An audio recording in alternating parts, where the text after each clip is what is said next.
Live from Haas-Memphis Stadium in Harvey, Louisiana, Cox Sports Television and Crescent City Sports are proud to bring you high school football. Tonight, two contenders for state championships in 2020 face off as the St. Charles Catholic Comets take on the De La Salle Cavaliers. Hello, everybody. With Wade Kaiser, I'm Ken Berthelot, and we are here in the stands with the fans at Haas-Memphis Stadium. The fans that were lucky enough to get a ticket because so many wanted to see this great game between one of the best offenses and one of the best defenses. De La Salle has an offense that scores a touchdown almost every time they have the football, and St. Charles Catholic has a defense that has allowed one touchdown in 3 games. Well, it's an unstoppable force against an immovable object, and that's what you're going to have here tonight. You know, De La Salle comes in with numbers like 45 points a game. You know, that's what they're averaging. Last week against Lakeshore, they scored in their first 7 possessions. Ball game was over. Yes. And then you've got an immovable object like a St. Charles Catholic defense that is only averaging, giving up 9 points a game, and in 3 games, that's 3 points a game on average. All right, so you know, what's going to happen tonight? There's going to have to be a break somewhere, and we're going to see it right here tonight. Well, the De La Salle Cavalier offense is really all around Montrell Johnson. He's the guy. He averages 22.6 yards a carry, but the St. Charles defense only allows 16 yards a carry. Well, he's big, Ken. He's explosive. And here's the deal. Every time he puts his hands on the ball, he can go yard. Yes. He can catch it, go yard. He can run it downhill and go yard. He's exciting. As exciting as he is, there's a guy on the defense for St. Charles Catholic that is just as exciting. He's a linebacker. And, man, when you say his name, Mandel Eugene, you're saying a mouthful. Well, he's got his task cut out for him tonight, okay? But this guy is a one-man destruction force. He plays sideline to sideline. Frank Monica says he's one of the best he's ever coached. It's going to be real interesting tonight to see who comes out in this unstoppable defense for St. Charles against this offense that just is scoring tons of points each week. And as you said, Johnson's an Arizona commit, and Mandel Eugene, a Tulane commit. Going to be a lot of fun. We'll be back with the kickoff. Will the offense, who can't be stopped, be stopped? We'll find out if the defense at St. Charles can do it. The Ronnie Lamar used car superstore. When you walk in it, you're gonna say, wow. For your lifestyle and budget in mind. It's not Wall Street money, it's Mealy Street money from Arabi, Louisiana, where I grew up as a kid.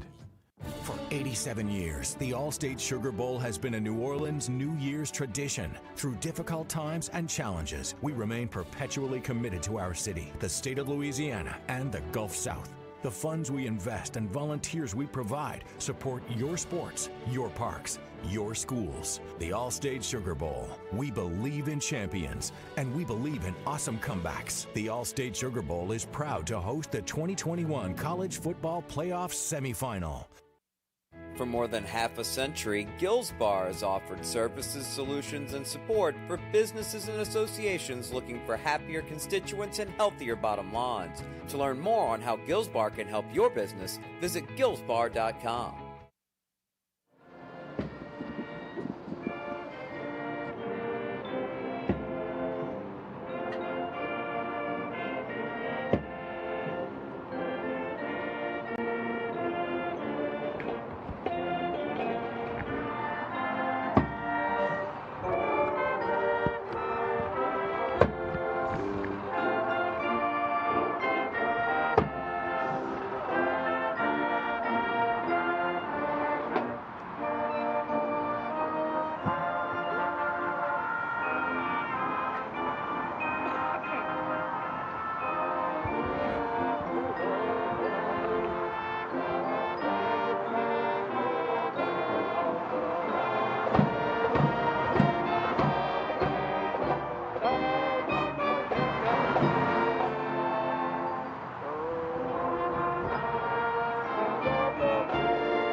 Back at Haas-Memphis Stadium, our national anthem played by Cavalier band, and we've got two good coaches to talk about tonight because both have their teams competitive every year for a good reason. Let us tell you that De La Salle won the toss and they did defer, so we will not see a powerful De La Salle offense on the ball right at the start of this ball game. St. Charles Catholic will get it first. They are led by Frank Monica. They are the visitors tonight. And boy, I'll tell you what, you get a good look at Frank right there. Right.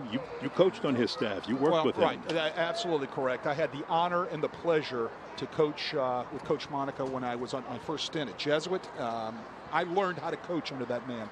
I have so much admiration and respect for him and he taught me so much that I became the coach I was. From a lot of people, he was definitely one of them. Yes, absolutely. And of course, Ron Manali, what he has done here at De La Salle is just create a powerhouse every year after year. It doesn't matter whether they play down, whether they play up. They're a 3A team, but they can play and win in the 4 and the 5. And tonight they're going up against a team that's Division II. They're Division III, Division II. But if you look at the districts that they play in, it doesn't matter with Ryan Manali. He just builds a great football team, and that's what you call a program. Well, the key word you said right there, Kenny, was he builds, and he starts them young. Of course, he'll play. He's not afraid to play a freshman now. We'll talk later about an offensive lineman tonight that's been starting since he was a freshman. They'll play a freshman, and they'll allow them to grow into their position, which is a part of building a program, and Ryan does that so well. Well, what he has put together here offensively would have anybody, as we said, in 4A and 5A a little nervous about playing him. And I asked Frank Monica if he was a little nervous about it because, hey, St. Charles Catholic has won the last two, but both victories combined have been by less than 5 points. It's been that close. Well, we're going to have a great one here tonight. We've got great athletes all over the field for both teams, exciting, very well-coached football teams. This is going to be a great football game. Goff is back deep for St. Charles Catholic, and Yanni Helmke to kick it off. Strong-legged kicker for the Cavaliers. And we are about set to go. If you weren't one of the lucky ones to get a ticket, you're still lucky because you can watch it on CST with us and CrescentCitySports.com. So Helmke with the line driver gets by Goff, and he didn't touch it, so it's in the end zone, and it'll come out to the 20.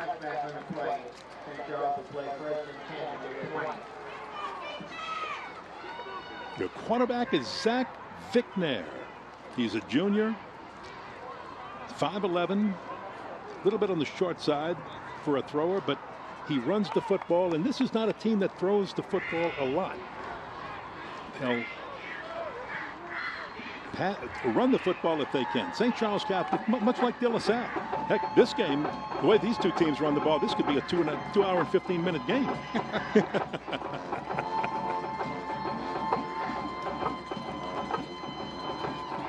So on first down,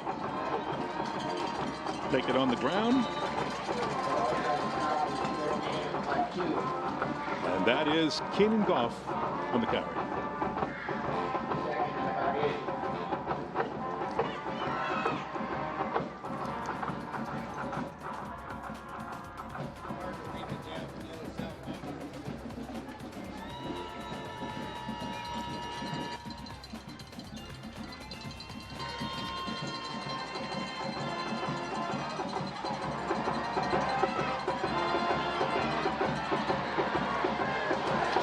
Wow, look at that hit by Vicknair, and he's got enough for the first down on a good carry. Let's take a look at the offensive lineup for this team that really can move the ball. But take a look at that play first. Well, you're going to see Vicknair right here off the play action boot. Everybody's running this right now. Boot off the stretch look.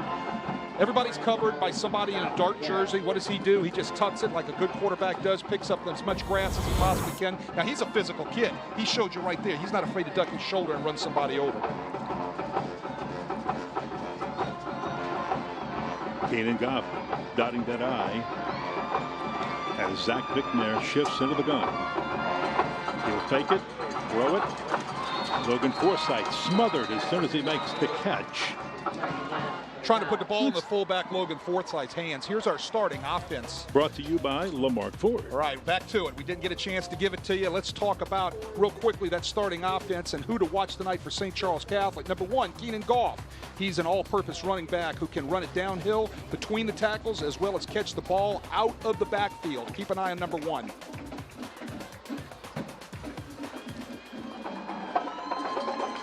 Second down, 10. Vickner, this keeper all the way. Puts his head down. He likes contact. Well, he does. He's really an athlete playing quarterback.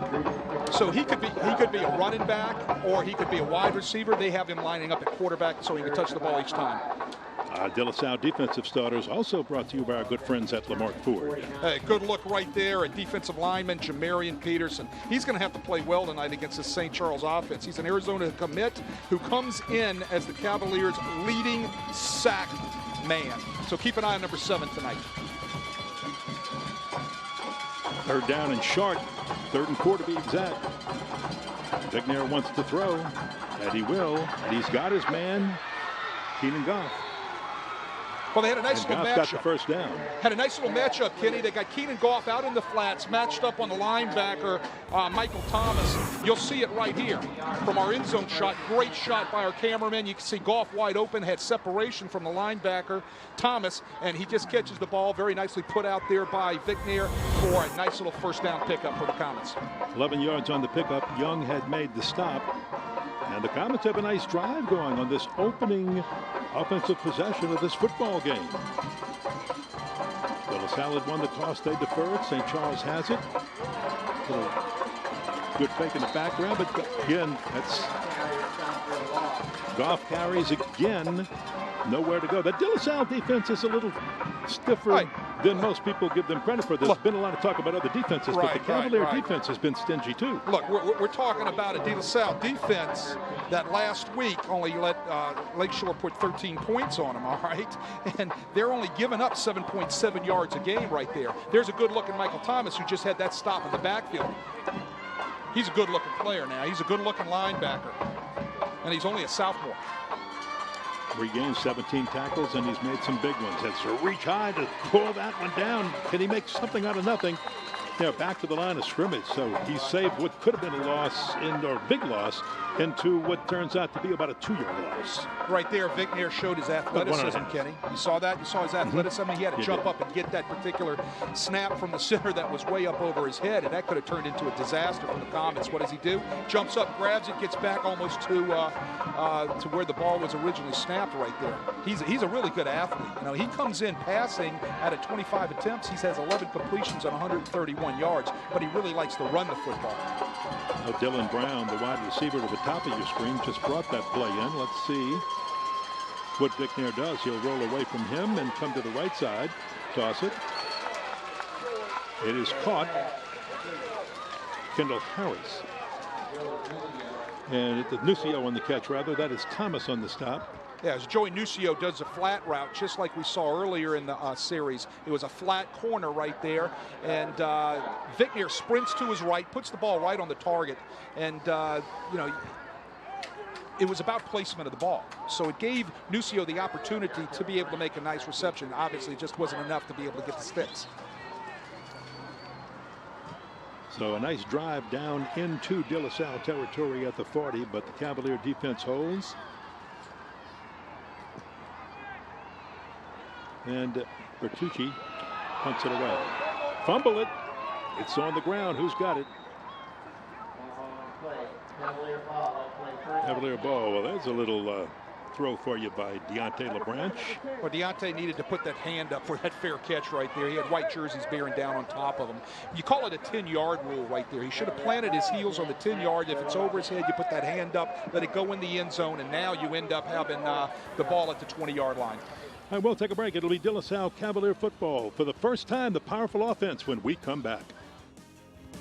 Riverlands Insurance Services, a team of professional agents serving Southeast Louisiana for over 40 years, focused on planning, implementing quality with personalized insurance. The strength of our company is our core of over 90 professionals specializing in the everyday needs of family to the complex world of business and risk management. Cost-effective insurance planning is how we help our families and our businesses every day. We don't wait for a disaster, we prepare for them. Count on Riverlands Insurance Services.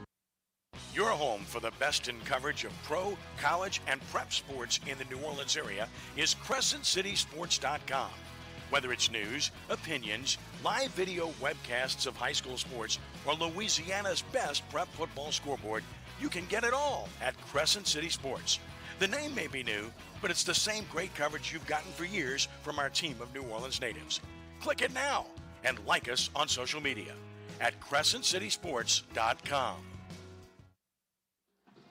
Cavalier fans waiting to see their powerful offense and see if it can get going on against this stingy defense. And the guy working it is Cole Milford. We saw him a year ago, Wade. He got hurt in the first game, the season opener against Warren Easton, and he missed a lot of time, and it was slow to come back. And this year, he's just starting to come back. Let's take a look at the lineup for the De La Salle Cavaliers, brought to you by Lamarck Ford. Well, when De La Salle's on offense, you're going to want to be able to watch John.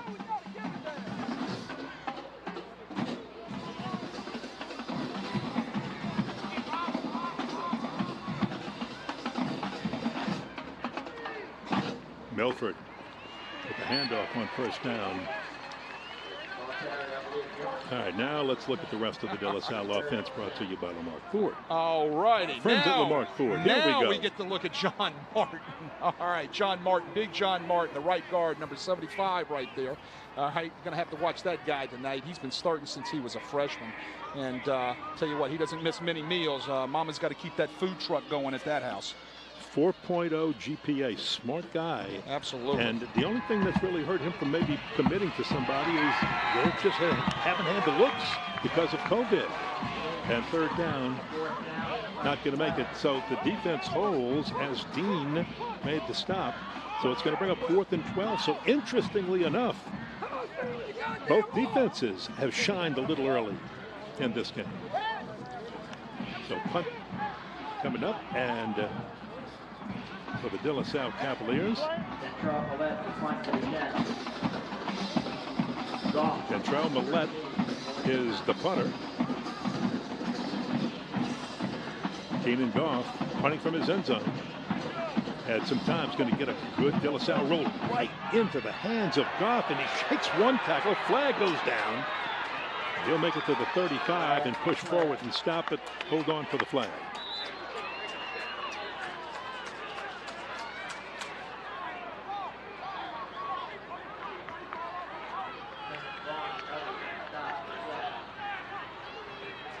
There's our official crew trying to figure things out right there. Paul LaRosa is our referee.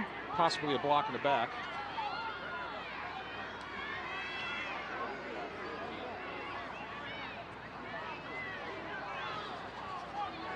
There you go.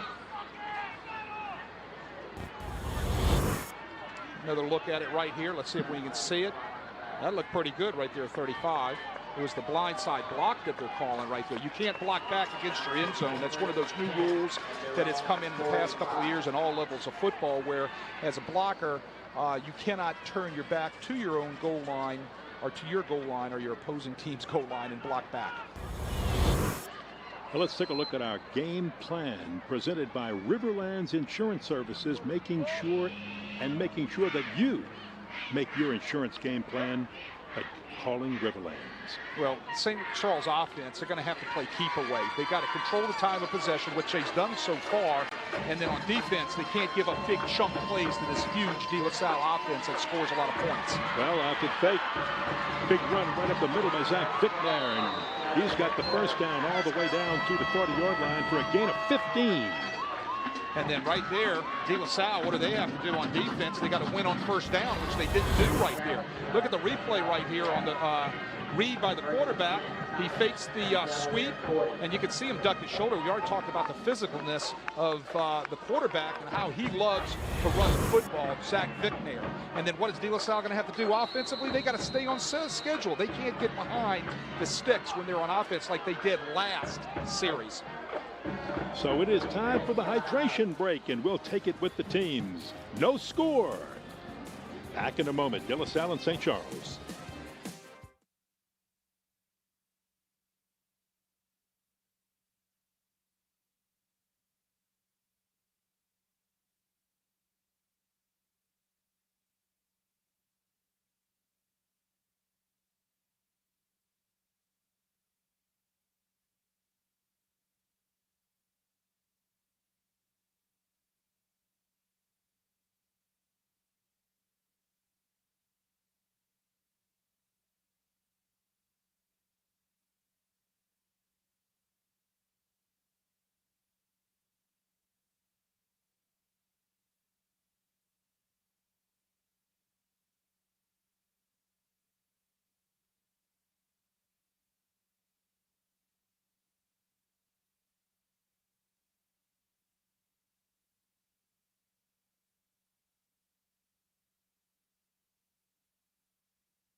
Well, how about Zach Vicknair, your quarterback, number 4 right there, 4 rushes, 39 yards. Well, Been smart. Right, he likes to run the ball. He comes in, averaging 6.4 yard an average rushing the ball.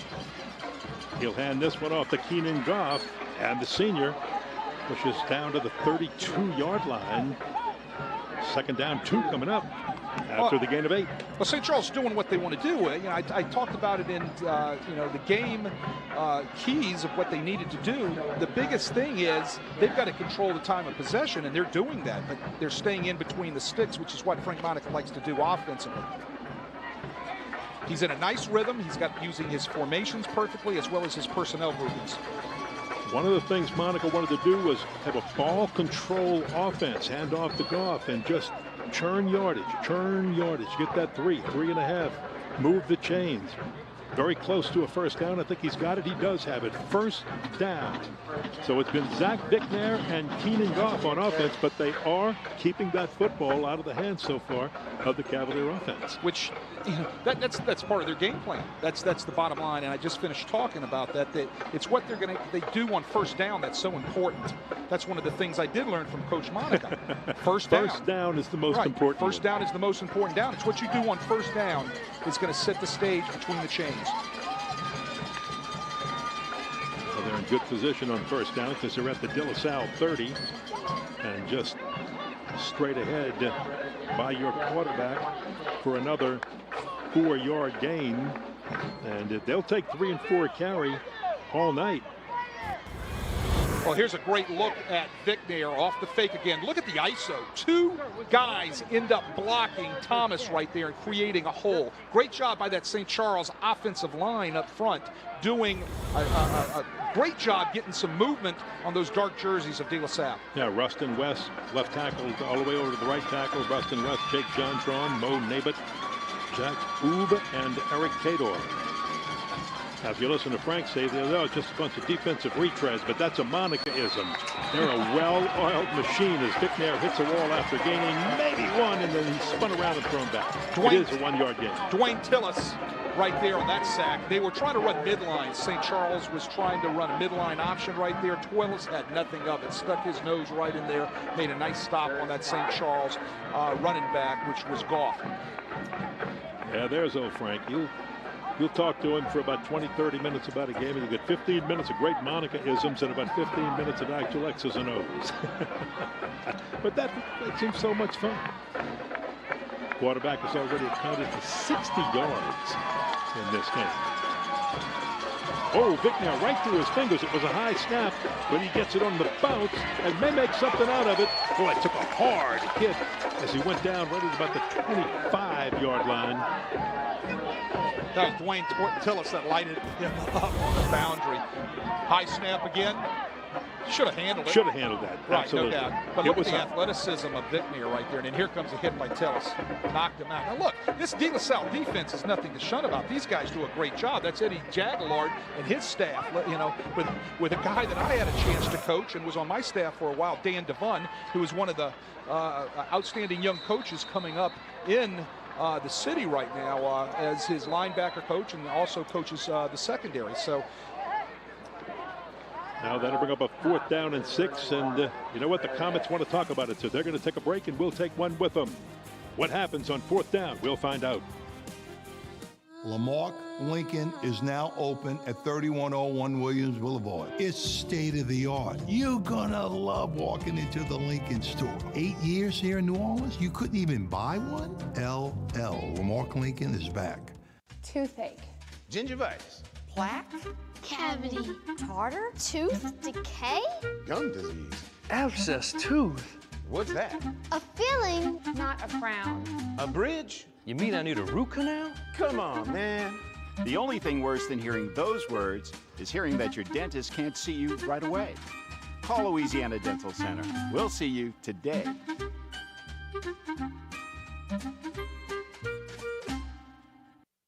Lamarck Lincoln is now open at 3101 Williams Boulevard. It's state-of-the-art. You're gonna love walking into the Lincoln store. 8 years here in New Orleans, you couldn't even buy one? LL, Lamarck Lincoln is back. All right, the big decision has been made, and they are not kicking the field goal. I think this is a little bit of outside Chauvin's range right here. Brings up a solid 4th down play. Yeah, they needed about 10 more yards for him, so they'll toss it out to Goff, and didn't make it. De La Salle Cavaliers will take over on downs. He's met real hard by Vincent look at Frank. Perez.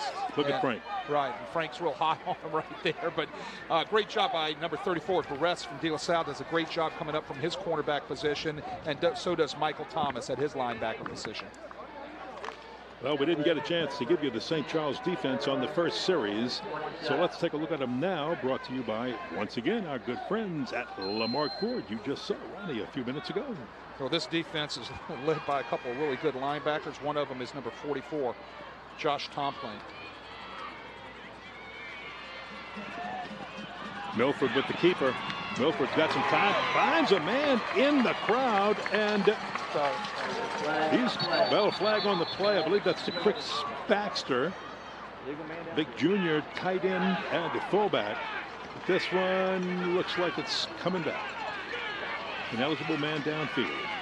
Well, there's a good look at Tomplin right there, who I was just talking to when we were highlighting in this St. Charles defense. There you go. There's a good look at the lineup. He's one of a pair of great SEC linebackers. He's gonna have to figure in big tonight with Eugene Mandel, or Mandel Eugene, excuse me, and to stop this De La Salle offense.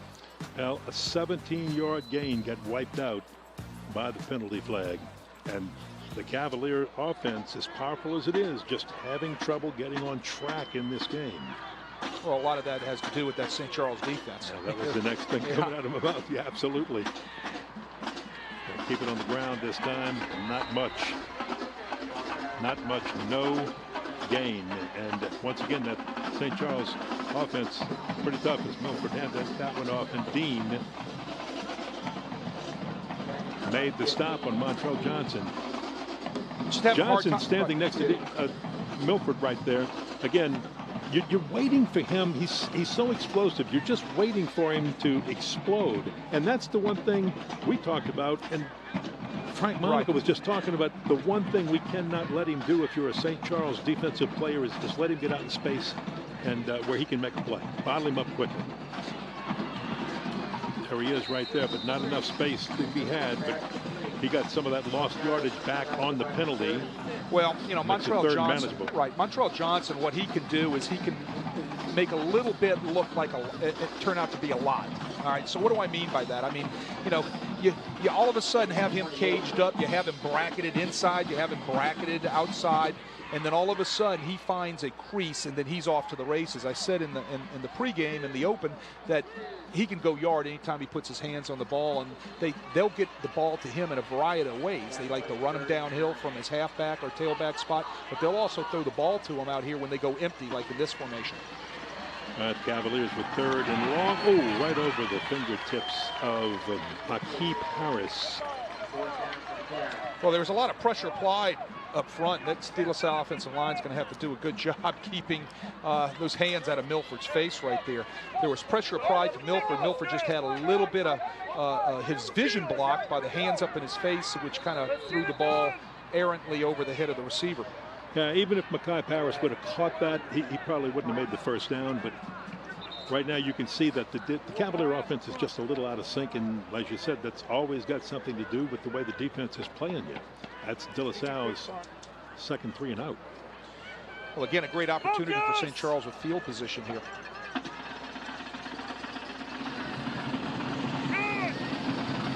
So you punt him a left.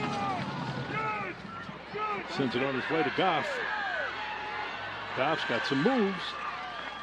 And he's up near midfield. 39-yard punt. 16-yard return.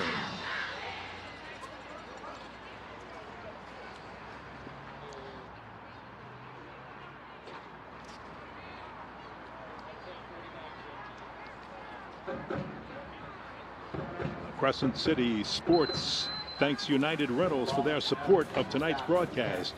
For quality new and used equipment, call Ricky Guidry at United Rentals today at 504-415-7040.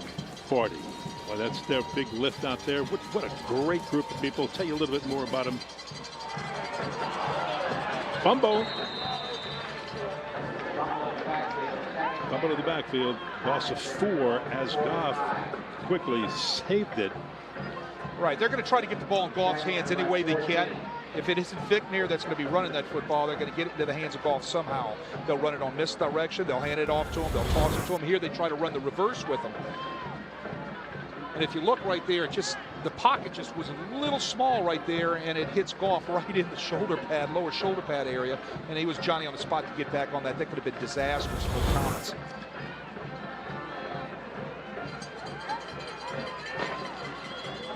Second down and 14 after the lost yardage on that fumble. Vicknair wants to try to get it back himself, and he gets the lost yardage back to the original line of scrimmage. Richardson on the stop. You know, they're going to script a lot of quarterback runs for Vicknair. They're going to have ISOs for him, which we've seen already. Right there was quarterback draw. That was scripted, where everybody on the offensive line gives a pass type of look, and you draw the defensive lineman up the field, and you try to run right past them. You know, Vicknair will have some success on those, too. What De La Salle is going to need to do is they're going to have to put somebody spied on him to make sure that you don't get beat by Vicknair. Nearing the end of the first quarter, let's see. Vicknair under a rush, and he escapes.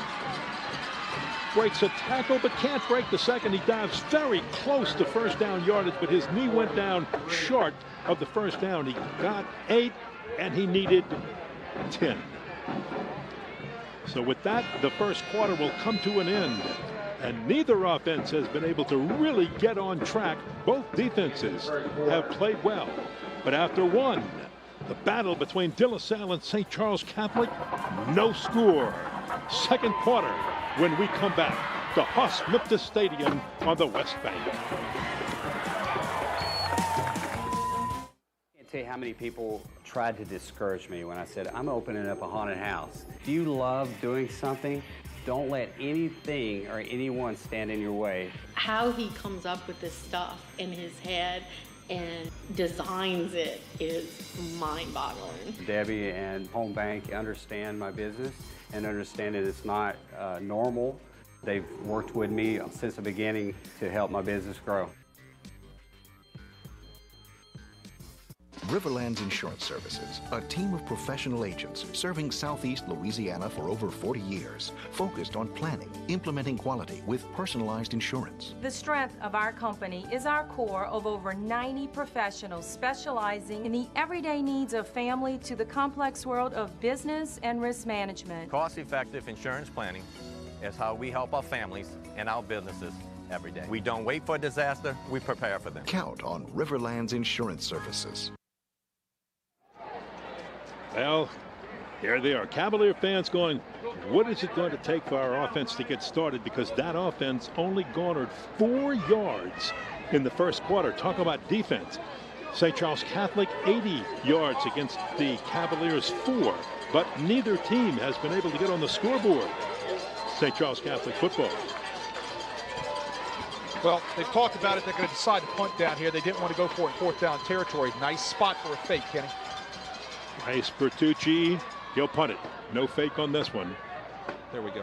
LeBranch waves for and makes the catch. That'll make you happy. That'll make me happy. I mean, that's fundamentals of special team rules on return, guys. All right, you plant your heels. He planted them at the 10-yard line. He backed up 3 yards with a fair catch with his hand up in the air. He used what was called a 10-yard rule, and I guess he felt like that ball was not going to have a chance to go into the end zone, so he caught the ball. It'll be 1st and 10 from the 6-yard line. I mean, I harp on special teams because in a game like this tonight, which is exactly what St. Charles Catholic wants. They want to keep it close. They want to keep it tight. They want to control the time of possession. A special team play on either side can mean the difference in a win or a loss for either team. Well, both coaches harped on special teams play, and I think Frank harped on it about twice as much. Montrell Johnson with the handoff, and he'll get some breathing yardage out past the 10-yard line. But Frank he said this is a De La Salle team that's got exceptional special teams, and he says I've challenged our special teams to play over their heads, just to really come out and get it. Look at the Johnson numbers, unbelievable for that young man. Well, no place to go right there. Yeah, swarming right him there. Swarming St. Charles defense all over that, led by. Guess who? Tomplin. Led Josh Tomplin. Led by Josh Tomplin, who we talked about earlier. He's a part of that linebacking crew that just wrecks things against offenses. He and Mandel Eugene, those guys are all over the place. Tomplin comes in second, the leader in tackles for the SEC defense. He's also second in their second sack leader. Well, he has just been exceptional for this St. Charles Catholic team, and Frank, Monica, and Ryan Manali were both talking about real good players for both teams that aren't getting the looks from the colleges they should get because of COVID. They just haven't been out there to look at them, and it's been really tough for those guys. Handoff around the right side. Let me show you. Made by Eugene Montrell Johnson. Let me show you, Kenny, and everybody at home. Just trying to get it started. Go ahead, Wade. How good Mandel Eugene is. Watch him scrape, take on the blocker, shed the blocker, and pull down a pretty good running back. Did you see that? Did you see how he scrapes and he uses his hands? He gets his hands under the pads of the offensive blocker, and he sheds the blocker, and he makes the tackle. But the Cavaliers couldn't convert the first down on third, and guess what? It's their third consecutive. 3 and out. Frank says he's one of the best linebackers he's ever had the opportunity to coach, and Frank has coached some good linebackers. I'll read that one. Goff breaks one tackle, can't break the next 3, and goes down. But excellent field position with the flip of the field. And with that, we will take a timeout.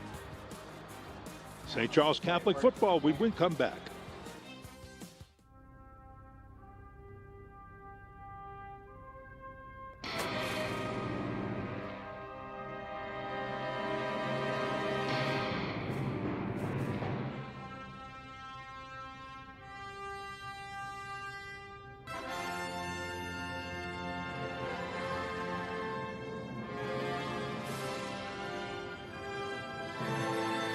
Louisiana Dental Center, your dental home team.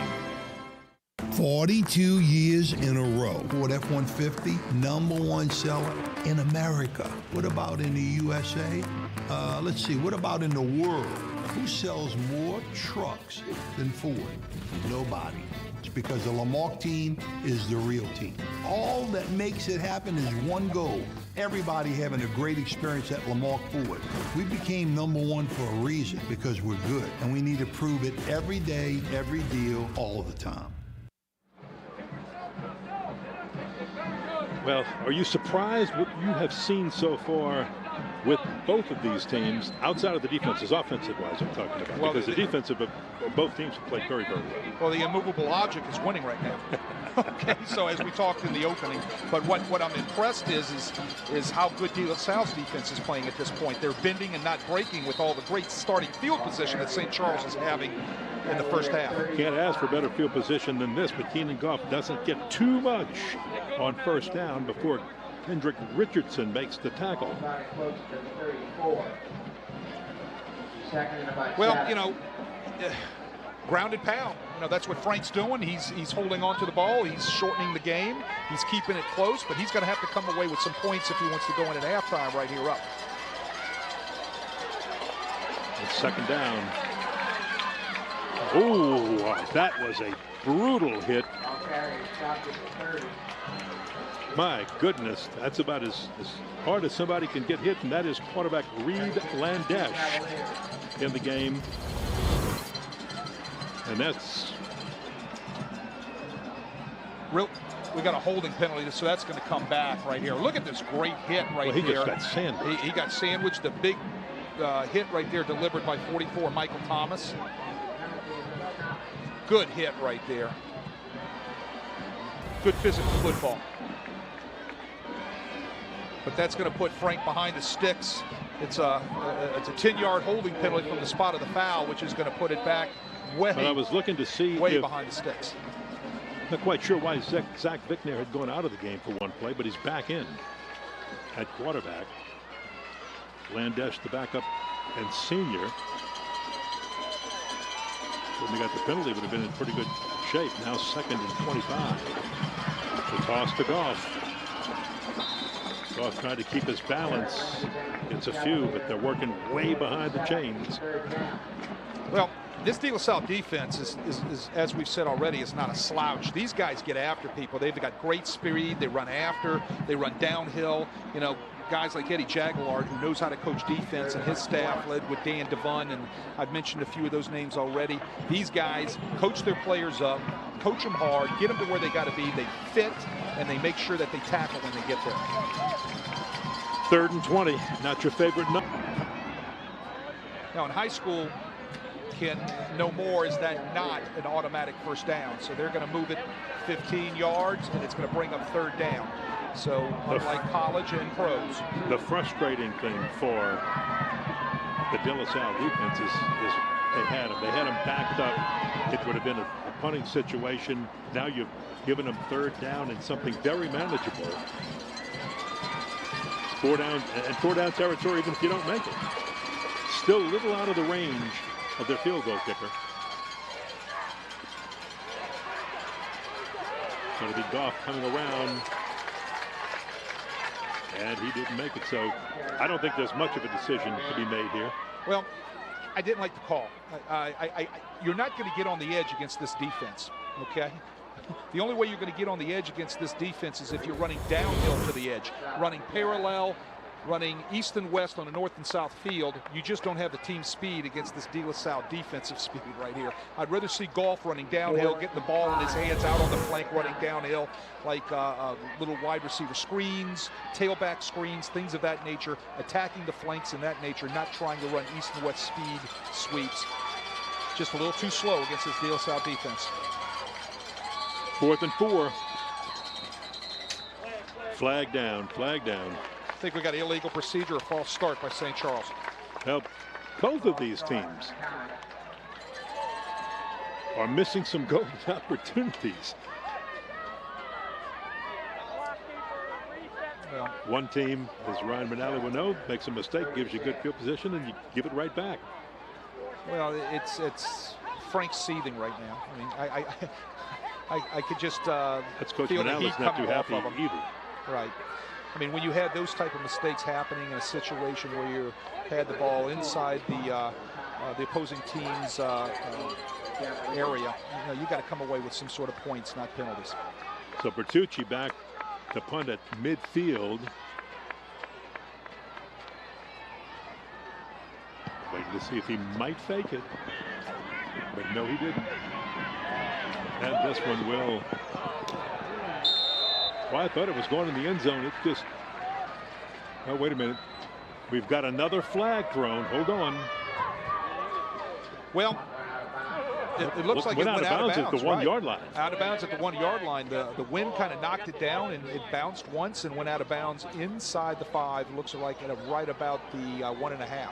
Wow, what a great punt. What a great break for the Comets.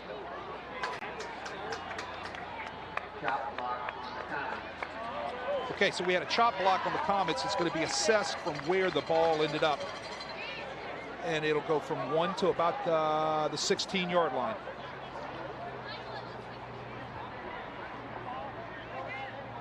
Crescent City Sports thanks Moe's Pizza for their support of tonight's broadcast. Home of not just the best pizza on the West Bank, but much, much, much more. Stop by before or after the game at 1112 Avenue H in Westwego. Check them out on the web at moespizzanola.com. Might be some of the best pizza in the city. He said the West Bank might be in the city. They usually have my vote. Now, did you know Mo? I did not know Mo, but I know Moe's Pizza. Everybody knows Moe's Pizza. And you know what's funny? Everybody will go in there and tell Jeff Arson, hey, I knew Mo.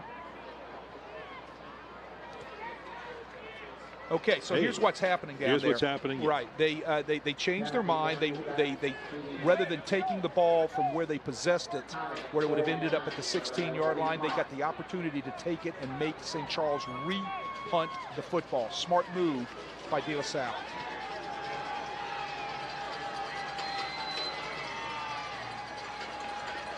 Deontay LeBranch can do some pretty fascinating things with the football if he gets a chance. But look at this special teams coverage, and he makes it. And again, that's what Frank Monaco was talking about. He so respects the De La Salle special teams that he just challenged his guys just not to get beat on any special teams play in this game. And so far, they've responded. Well, great coverage right there, and it netted 3 yards by making St. Charles punt that ball again. So they're going to, rather than starting at their 16, they'll be starting right at about their 19.5, maybe right about the 20-yard line, those on the 20-yard line. So all in all, it was a great decision to make St. Charles punt again by Ryan Manali and the De La Salle Cavaliers. And let's see if that Cavalier offense can finally get something started. They'll try this series just up the middle. They scrambling for anything to get it started. Well, I like the play downhill, downhill counter play right there by Montrell Johnson. They pull the backside guard, backside tackle, leading it up inside the A gap right there, just pounding it downhill for a nice pickup, and it's a really nice 2nd and 4. I'd love to see them maybe right here go up top on some play action pass.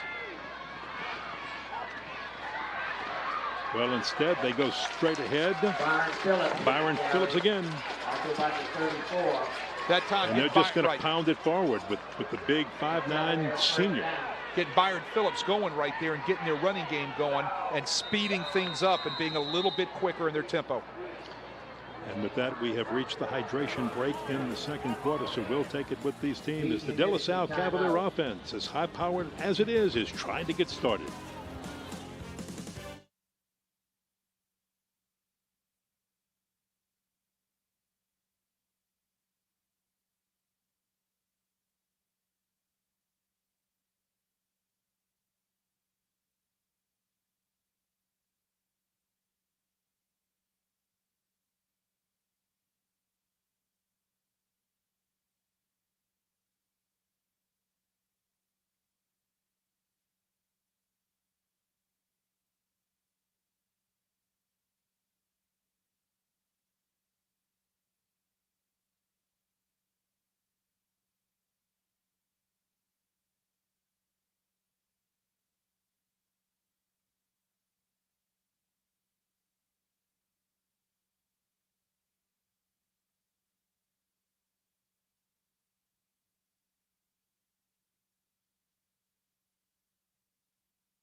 back. The Cavaliers are ready. Byron Phillips has been getting the carries here. They're trying to get that going with him. He'll get the call again. Bounces off the pile, makes something happen, and this big fullback type runner pushes for the Cavalier first down, a 17-yard gain, and that's only their second first down of this game, coming here with 5:49 to play in the first half. But that's a positive play for the Cavaliers that can spark a little momentum. Watch Byron Phillips run into the back of his offensive lineman, but he keeps his legs churning and he bounces out around it and he keeps going, and he literally runs over a couple of St. Charles defenders right there to pick up some extra yardage and to bring the ball for the first time tonight for De La Salle into St. Charles territory. Well, they went tempo and they ran a play with, again, the big man Byron Phillips just pushing forward for 3 yards.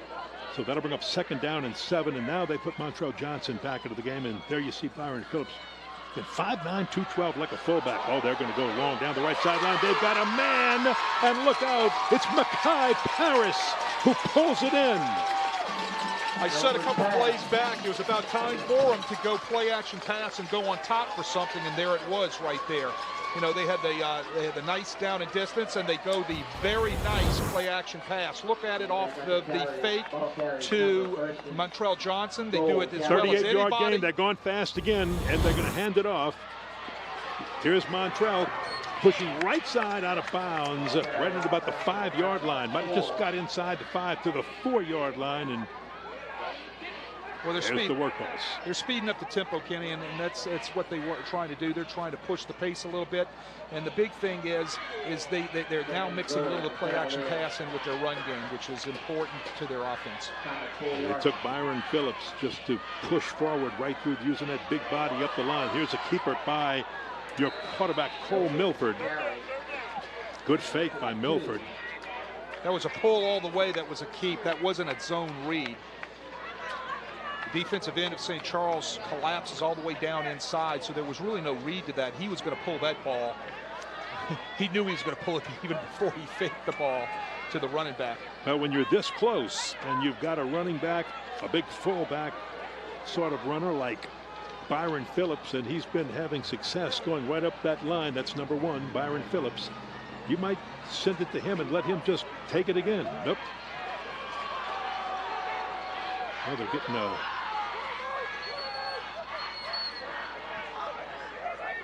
timeout called.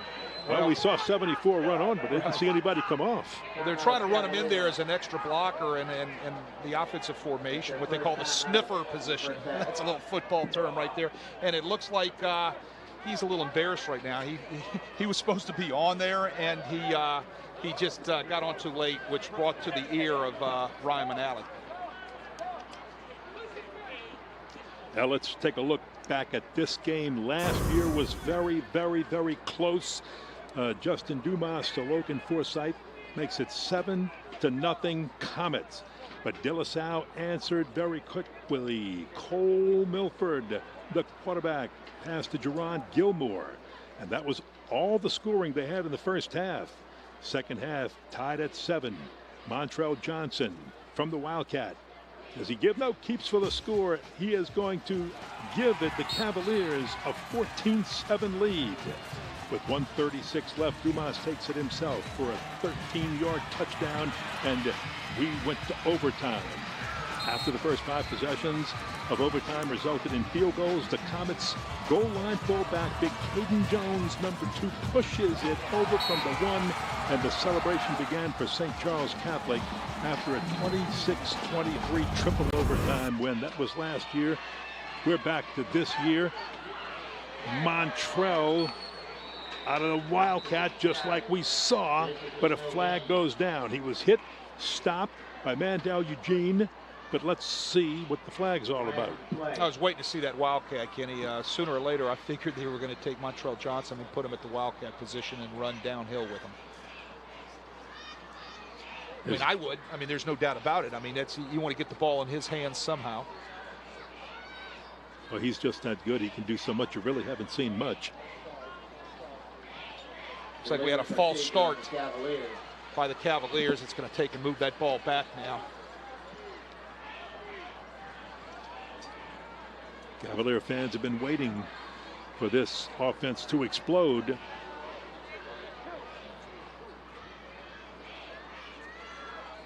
But the big guy who could go up the middle, Byron Phillips, comes out.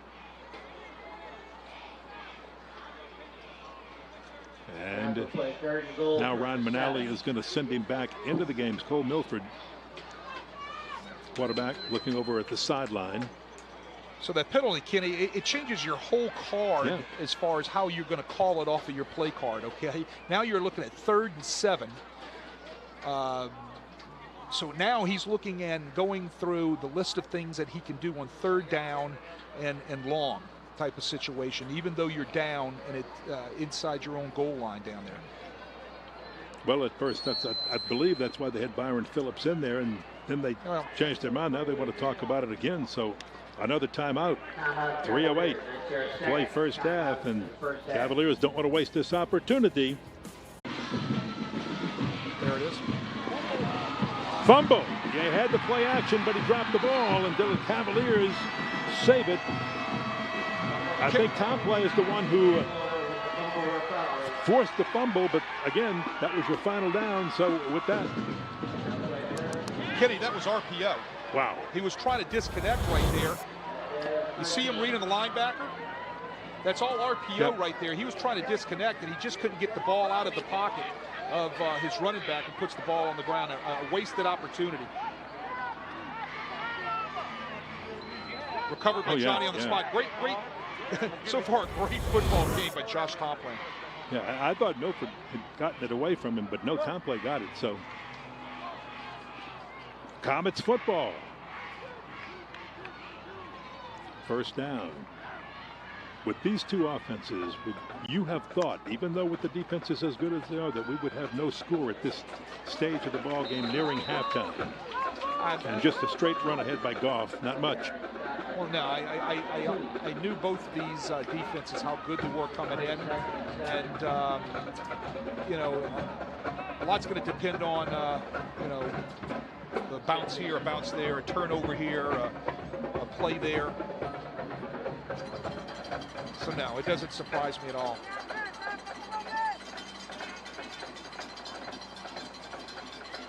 Vicknair with the toss. Goff looking for room on the end. Wow. Boy, 4 yards.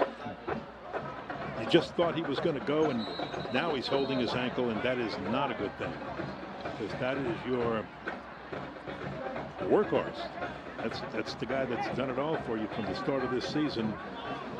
Immediately, one of the things that you might notice about De La Salle right now, and what's happening, they're not honoring the pass by St. Charles Catholic at all. They're bringing almost 11 people down into the box. They've got both of their safeties playing 5 to 7 yards off the ball in a cover 4 look, so they're getting such quick run support by those safeties. St. Charles Catholic will see that soon and hopefully adjust and throw some sort of play action pass right down the center of the field in a post route or a seam route or something of that nature to try to get those safeties from such a short spot in the alignment to come up and bite on play action. So they're able to get these guys to the ball so fast because of their alignment right now. They're just not honoring the pass, the vertical pass at all by the Comets. Well, the 3 backups at running back behind Goff have 10 carries among them through 3 games. Goff had 53 coming in here, so they may go to the air a little bit more now. Let's see. They won't. They'll keep it on the ground. And good stick down by Sturgis. Well, I tell you what, number 11 also was Richardson. there. Richardson comes flying and scraping from his linebacker position and fits real tight and just blows up Sturgis right there on the sweep. Again, St. Charles Catholic needs to stick to their bread and butter running downhill, not east and west. These linebackers can flat fly, and with the support that they have of the safeties right now that are playing about 7 yards off the ball, running those alleys to both sides, it's going to be tough to get on the edge. Well, as they talk about this with 1:54 to go, Smart timeout by Ryan Manali right there, taking a timeout for his second timeout of this game to be able to ensure the maximum amount of time they can have on the clock in the second quarter. Well, you know, the first two series offensively of this game for St. Charles Catholic, they moved the football, but they've now had 3 straight 3-and-outs now. Let's talk about what Ron Manali has done at De La Salle, because we talked a little bit about this early on in the game.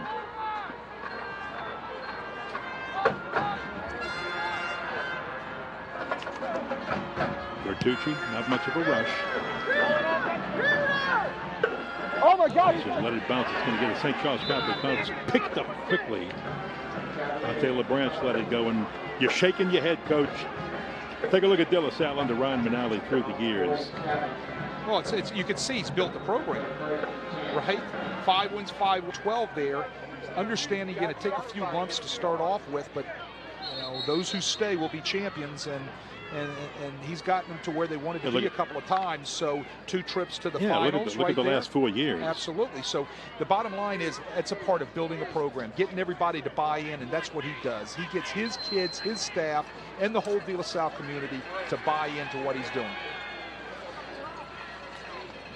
Now, they haven't won a state championship since 1961, and boy, they sure would like to. And now you might see that passing game open up just a little bit. Again, off play action. Nice pass.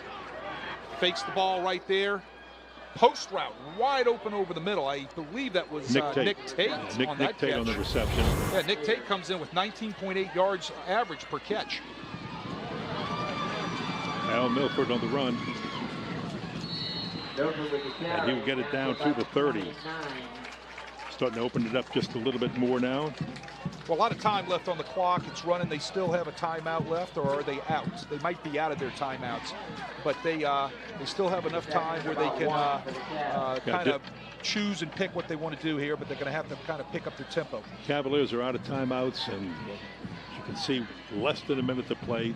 This was their best starting position, field position in this game. They want to make use of it. Got a guy over the middle a little bit too high, even though he was well covered. He was underneath the coverage, and that was intended for Nixon Bernard.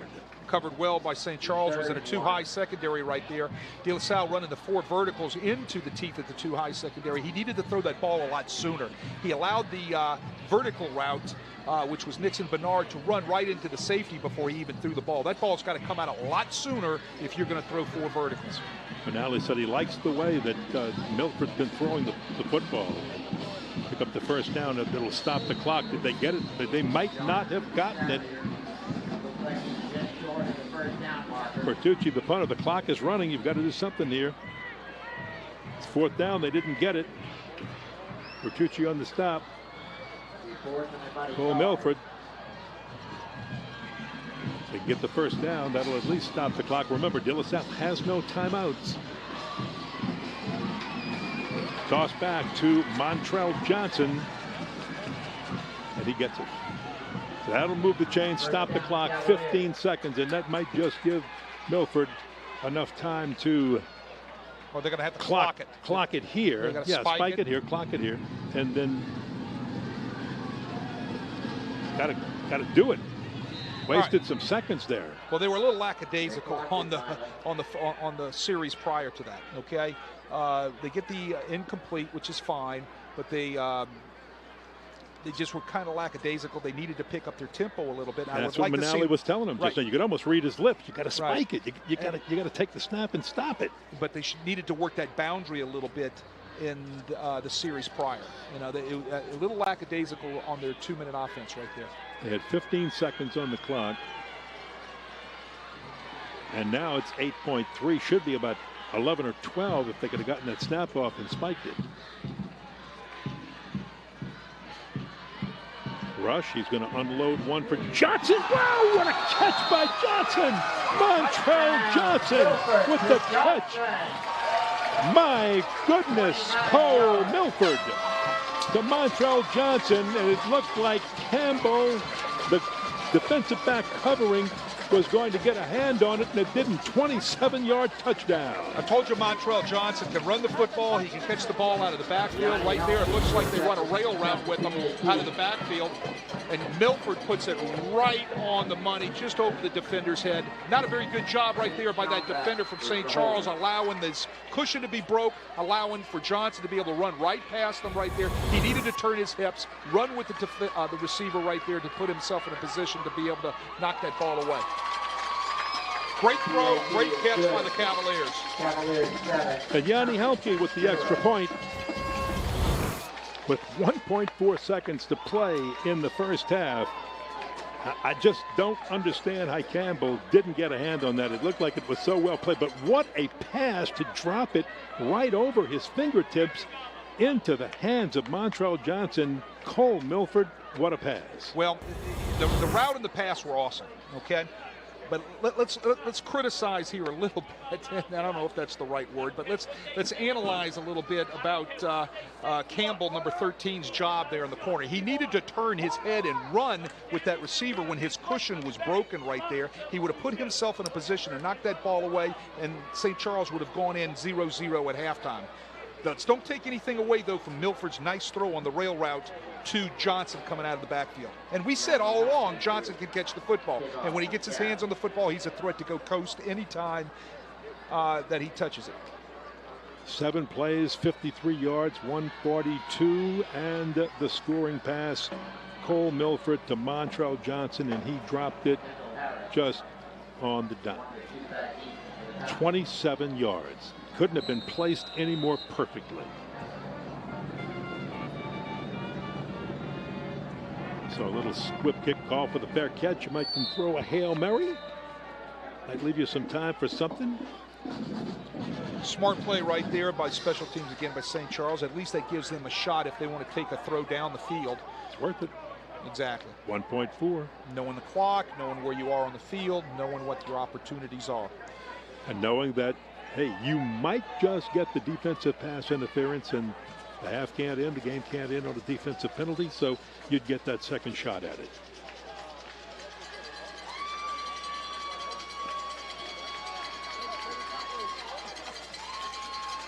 But I think they're just going to take a knee and that's it. Take it in. This has been a great first half, and you don't want anything to happen like a fumble or an interception.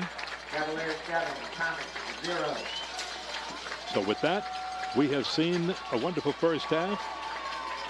Low scoring game. Final score, the only score, comes with 1.4 seconds to play in the half. The Cavaliers of De La Salle lead it 7-0 over your St. Charles Catholic Comets, who you're looking at there. Salle High School, located on beautiful St. Charles Avenue in the heart of Uptown, is the only co-ed Catholic high school in New Orleans. Visit our open house on Tuesday, December 1st. De La Salle, there is no better choice. Riverlands Insurance Services, a team of professional agents serving Southeast Louisiana for over 40 years, focused on planning, implementing quality with personalized insurance. The strength of our company is our core of over 90 professionals specializing in the everyday needs of family to the complex world of business and risk management. Cost-effective insurance planning is how we help our families and our businesses every day. We don't wait for a disaster, we prepare for them. Count on Riverlands Insurance Services. For 87 years, the Allstate Sugar Bowl has been a New Orleans New Year's tradition. Through difficult times and challenges, we remain perpetually committed to our city, the state of Louisiana, and the Gulf South. The funds we invest and volunteers we provide support your sports, your parks, your schools. The Allstate Sugar Bowl. We believe in champions, and we believe in awesome comebacks. The Allstate Sugar Bowl is proud to host the 2021 College Football Playoff Semifinal. I can't tell you how many people tried to discourage me when I said, I'm opening up a haunted house. If you love doing something, don't let anything or anyone stand in your way. How he comes up with this stuff in his head and designs it is mind-boggling. Debbie and Home Bank understand my business and understand that it's not normal. They've worked with me since the beginning to help my business grow.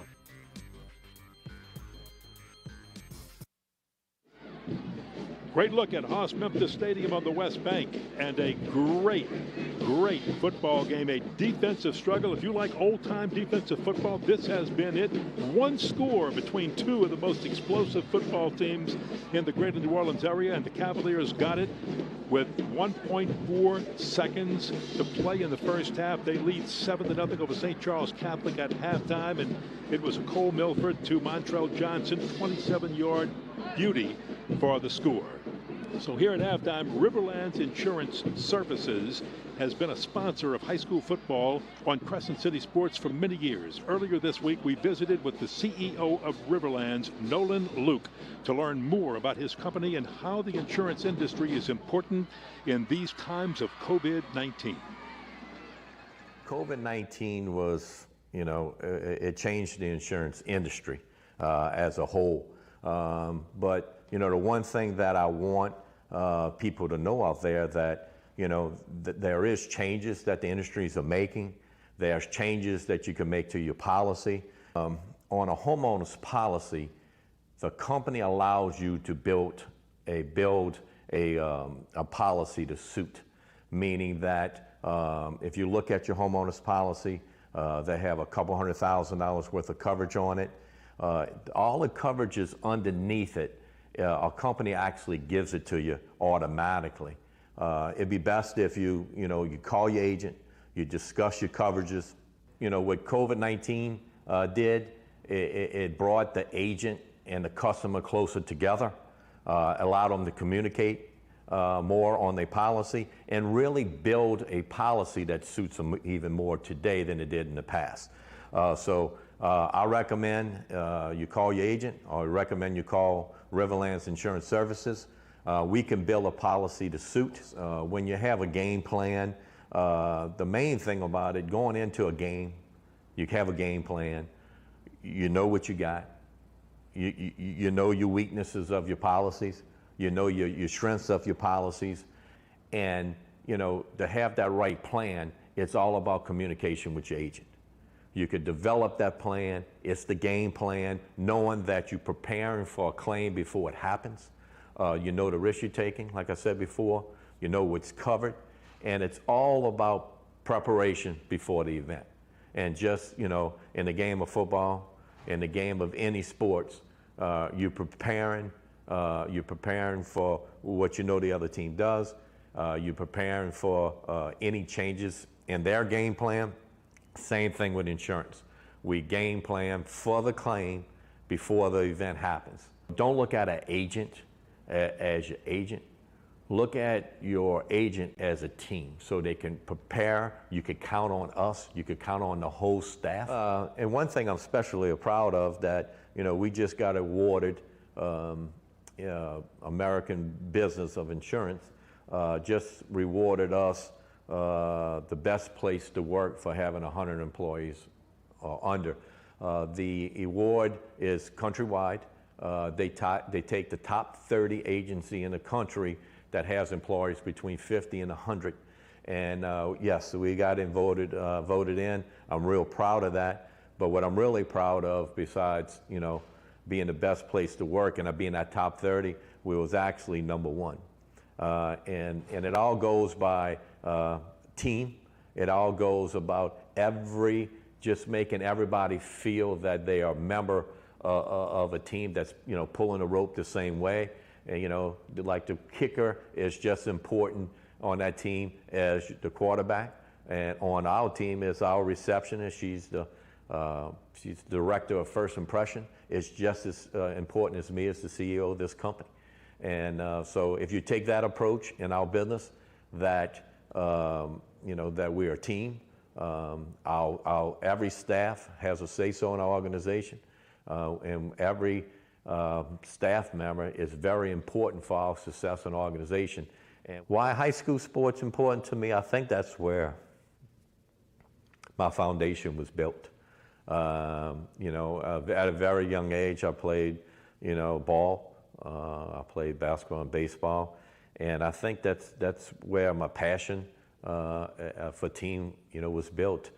And it's all about surrounding yourself with the right people and fighting for the direction you want your organization, your team to go. So I think it was all built and it all started in my high school days.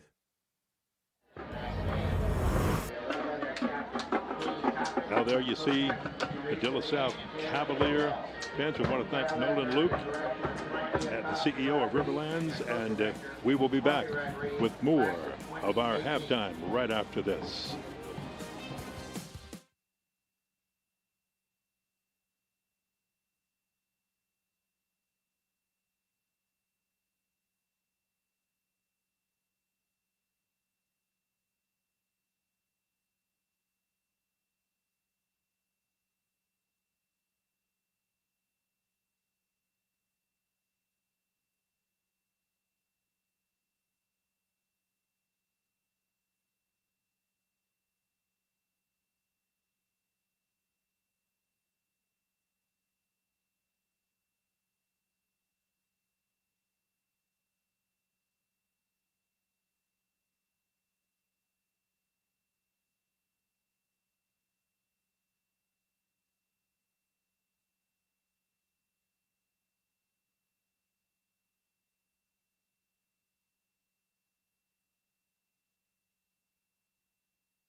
Welcome back to Haas Memphis. De La Salle leading St. Charles Catholic 7-0. And here's a look at scores from around the state to get the most complete and up-to-date Louisiana Prep football scoreboard anywhere. Go to CrescentCitySports.com, presented by the All-State Sugar Bowl. And I'm sure people are looking at this score going, wow, what's happening down there? Let's see, Wade, what we think about some of the other stuff going on around today. Well, that Cedar Creek Washington Christian was last night.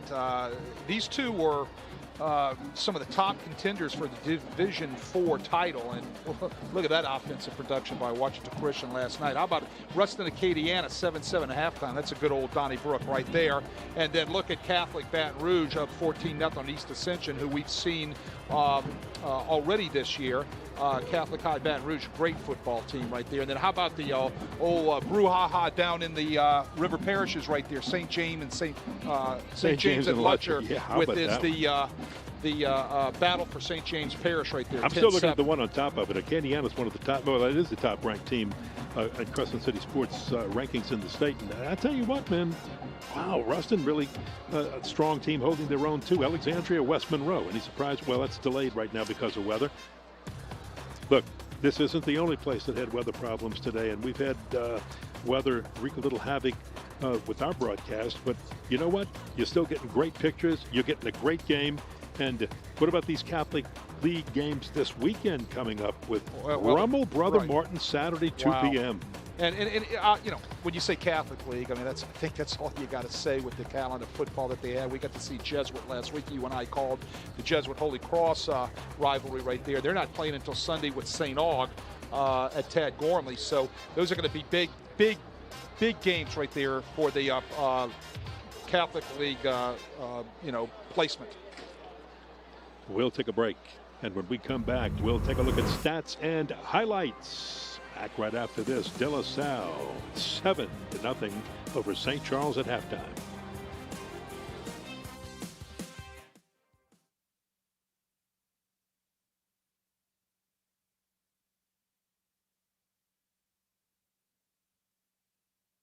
Open now. One thing about us, we strive for perfection. A bridge. Like the causeway? Tartar? Tooth decay? Gum disease. I need a root canal? Abscess tooth. What's that? A filling. Not a crown. Cavity. Toothache. Gingivitis. Plaque? Come on, man. The only thing worse than hearing those words is hearing that your dentist can't see you right away. Call Louisiana Dental Center. We'll see you today. Your home for the best in coverage of pro, college, and prep sports in the New Orleans area is CrescentCitySports.com. Whether it's news, opinions, live video webcasts of high school sports, or Louisiana's best prep football scoreboard, you can get it all at Crescent City Sports. The name may be new, but it's the same great coverage you've gotten for years from our team of New Orleans natives. Click it now and like us on social media at CrescentCitySports.com. The Ronnie Lamar Used Car Superstore. When you walk in it, you're going to say, wow. For your lifestyle and budget in mind. It's not Wall Street money. It's Mealy Street money from Arabi, Louisiana, where I grew up as a kid. Well, our crowd enjoying this one, but they haven't seen the offense they expect, and of course that shows up in the statistic time. And wow, I don't think there's a lot of surprise defensively. Offensively, I thought we'd see a little bit more scoring. Well, two immovable objects. I mean, we said De La Salle is not a slack on defense. Those guys do a great job, yes. Okay? And we all know about St. Charles's defense, but here's the stat I want to show you and talk to you about, which we'll talk about stats here in a few minutes. In the first quarter, De La Salle only had 4 yards total offense.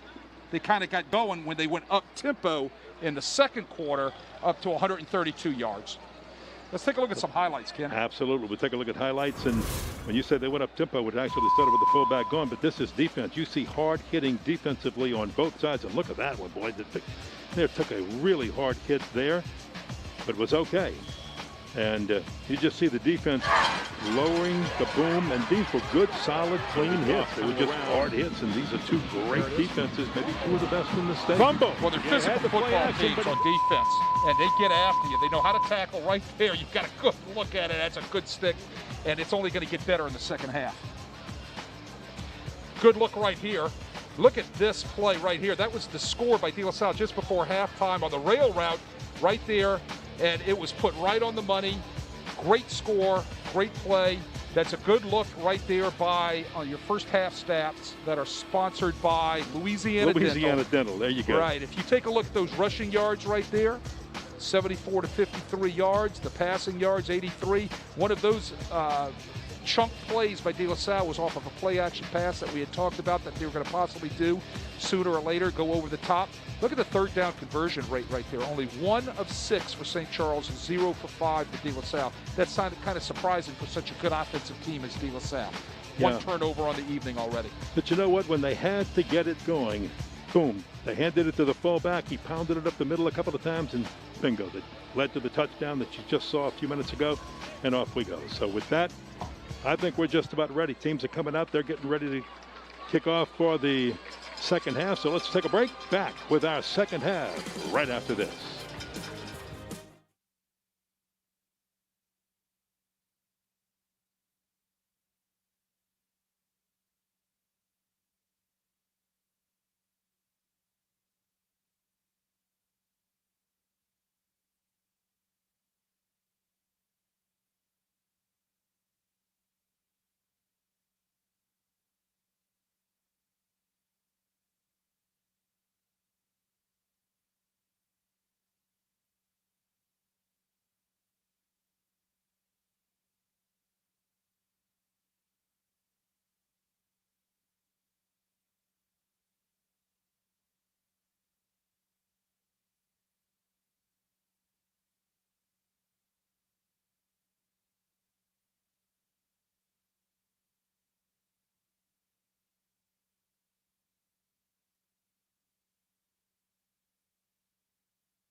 We're back at Haas-Memphis Stadium, 7-0, De La Salle leading at halftime, and we're at a stadium that's named for Ray Latouf Field, and Haas-Memphis and Ray Latouf, two of the men who helped bring championship football to the West Bank 50 years ago.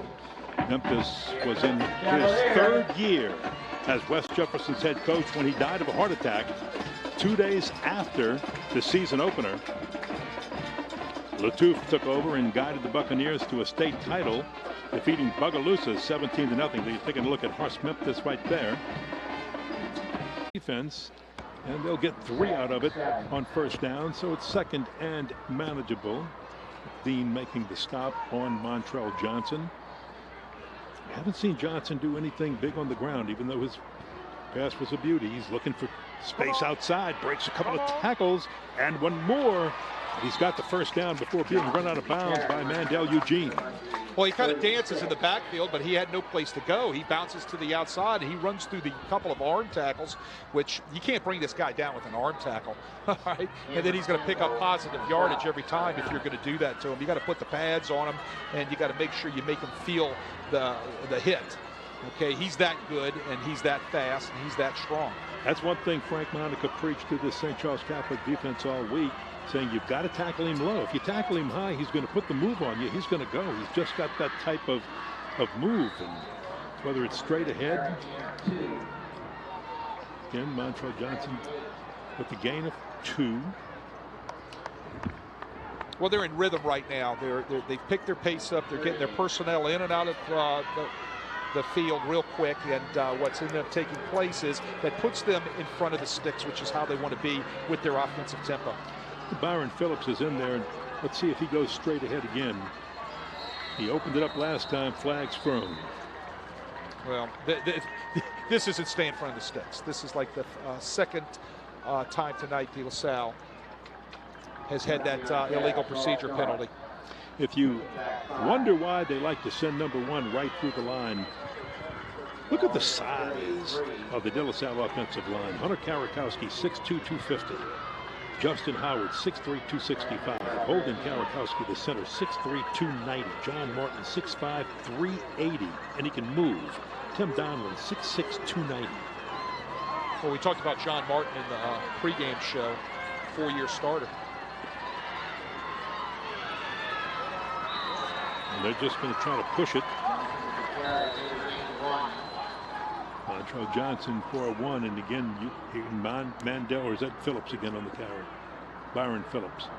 It was. Well, that was Mandel Eugene again on that tackle right there, coming off of his linebacker position to make the stop. You know, a little bit about Mandel Eugene. He comes in with 9 blocked punts from last year. All right, he's already blocked 1 punt this year. He blocked 1 against Lakeshore last week. Now they've got Montrell, flag thrown. They've got Montrell Johnson split wide to the top of your screen, but we won't get this playoff to see what it might have brought to us.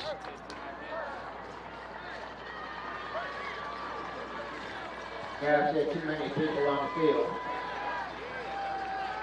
Olarosa's had a busy night.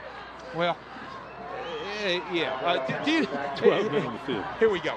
You've got to come inside the numbers to be able to snap the ball and not have more than 11 people on the field. De La Salle brought 12 inside the numbers, and you're going to get the flag on that for having too many people on the field. Montrell just stayed way up at the top of the screen, but he's drawing man coverage up there. Empty backfield for Cole Milford. Here comes some pressure, picked up well. Milford's got time now. He's got to try to get away, and he's brought down. Will have to come out of the game as he is sacked by Caden Jones and Moses Clark. Well, St. Charles gets home. They bring a 5-man blitz that time. They bring one of their linebackers, and it was 5-on-5. It ended up being 5 individual blocks on 5 rushing defenders, and somebody just has to win. Somebody did get win, and that was Caden Jones. That was the other defensive lineman. I think it was Moses Clark, as you said. They got home, and they get the sack, first sack of the night for St. Charles Catholic. Ventrell Millette, the punter. It's a low one, but it's going to get a great De La Salle roll and roll out of bounds at the 38-yard line. So with that, we'll take a break. De La Salle unable to move it on their first offensive possession of the second half. Back in a moment. Riverlands Insurance Services, a team of professional agents serving Southeast Louisiana for over 40 years, focused on planning, implementing quality with personalized insurance. The strength of our company is our core of over 90 professionals specializing in the everyday needs of family to the complex world of business and risk management. Cost-effective insurance planning is how we help our families and our businesses every day. We don't wait for a disaster, we prepare for them. Count on Riverlands Insurance Services. Your home for the best in coverage of pro, college, and prep sports in the New Orleans area is CrescentCitySports.com. Whether it's news, opinions, live video webcasts of high school sports, or Louisiana's best prep football scoreboard, you can get it all at Crescent City Sports. The name may be new, but it's the same great coverage you've gotten for years from our team of New Orleans natives. Click it now and like us on social media at CrescentCitySports.com. Well, we take a good look at Jamarian Peterson, another Arizona commit. Just like Montrell Johnson, and defensively, you haven't heard his name called a lot, but he's one of the reasons there's 0 on the scoreboard on the other side. First down pass, right side, is caught by Dylan Brown. Anthony Young on him, but he's got the first down and moves the chains. So maybe Zach Vicknair and the offense is going to open it up just a little bit. Well, they're going to have to open it up a little bit because I think they're still without Keenan Goff, who hurt his ankle. Right now, Keenan Goff is not in there. Right. They're without their best running back, so they're going to have to throw the ball vertically a little bit in order to start moving the ball and mix things up to help their running game. Devon Sturgis, a sophomore, got a lot of potential but not a lot of experience, will get the handoff. He's replacing Keenan Goff, turns the corner and gets it down to the 45-yard line. Again, St. Charles Catholic trying to attack out on the flanks. Those safeties running downhill so fast for De La Salle that they really can't get going. They've loosened up a little bit to about 10 to 12 yards deep because that's what the passing game's going to do for St. Charles. Got to get those safeties out of the box. But in the first half, those safeties were screwed down so tight inside the box, about 7 yards from the ball. Their run support was so fast that those outside plays just couldn't get off for St. Charles Catholic. And now your running back is a true fullback, Logan Forsythe. It's the fake to him. Vicknair will keep. Vicknair looking for room. Ducks under one tackle, then gets hit. Boom, goes down quickly. Vicknair got cleaned up by Kendrick Richardson, 5'10", 220-pound freshman linebacker. Remember how we talked about how Ryan Manali likes to build football teams? He does not have a fear of playing a freshman. And one of those freshmen he's starting tonight is Kendrick Richardson, a freshman linebacker. Good look at him right there. He's a good-looking kid, 5'10", 220-pound freshman. Hey, for a freshman, third on the defense in tackles, not bad. So not afraid to play it. So here's your 3rd and 4. Big one for Vicknair to try to move the chains. He had the man, but threw it behind his intended receiver. And I think he might have picked it up to Jackson Jensen, but just threw that ball behind. Well, just a little off target right there. It was another curl route that they had thrown on first down. And it was just a little off target. Right now, if nothing happens right here comes the punt team real quick. Looks like they were trying to delay again on the clock a little bit before they decided to bring that punt team on. And Bertucci, again, has had a busy night. Well, he has. But he's put his foot into some pretty good ones. And he gets a beauty here. Fair catch called for it. Look at the coverage. I mean, just look at the white shirts collect around Deontay LeBranch. And that's, again, one of the prides of this St. Charles Catholic team. Now look at the list of the winningest active coaches. J.T. Curtis up at the top, of course. Everybody knows him. He got 594 last night. Jim Hightower, Lewis Cook, Hank Tierney, and by the way, the top 3 are all in the Louisiana Sports Hall of Fame. Well, you know, when they talk about They talk about football coaching in the state of Louisiana. That's some of the best coaching anywhere in the United States, and right there on that list proves it. Montrell Johnson with it, and they've been waiting to get him in space, and they finally did, and he got 18 yards and a first down. Rain coming down now here at Haas-Memphis Stadium. There's a little of that explosiveness that we've expected to see at Montrell Johnson. He gets out on the edge and just kind of runs over a defender after he puts a move on another one to pick up extra yardage. Cole Milford. Is he looking for Johnson again? Oh, he's got a man wide open, got behind everybody, and he will go all the way. Mekhi Paris, 67 yards for a touchdown. Mekhi Paris runs past the defender like he's standing still. Straight post route over the top. Great throw by Milford. This is the explosiveness that we've come to expect to see out of a De La Salle offense. Wow, watch it again, Wade. Great protection right there. Runs right past the defender on a post route. He coasts right into the end zone. How did he get so wide open?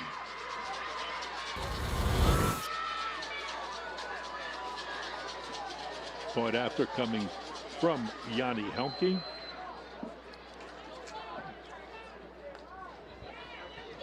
And it's blocked. Dead in high school.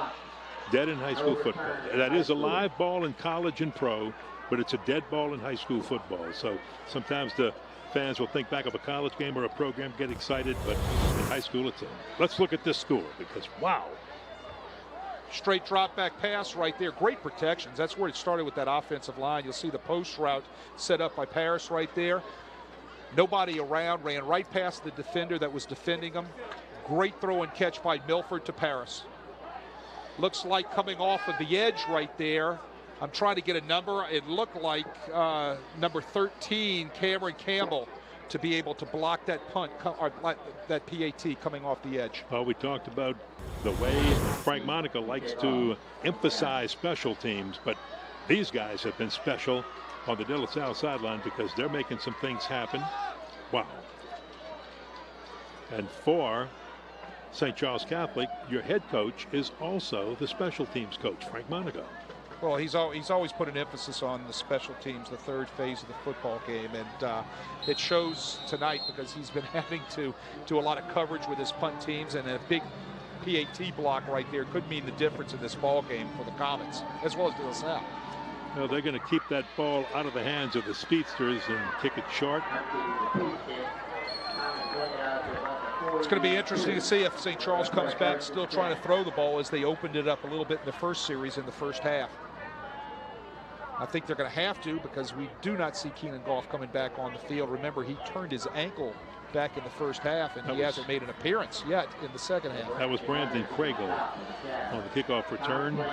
So now you've fallen behind 13-0. You have blocked the extra point, and Zach Vickner is coming out of the game. So Reed Landesh, the senior backup, is in at quarterback.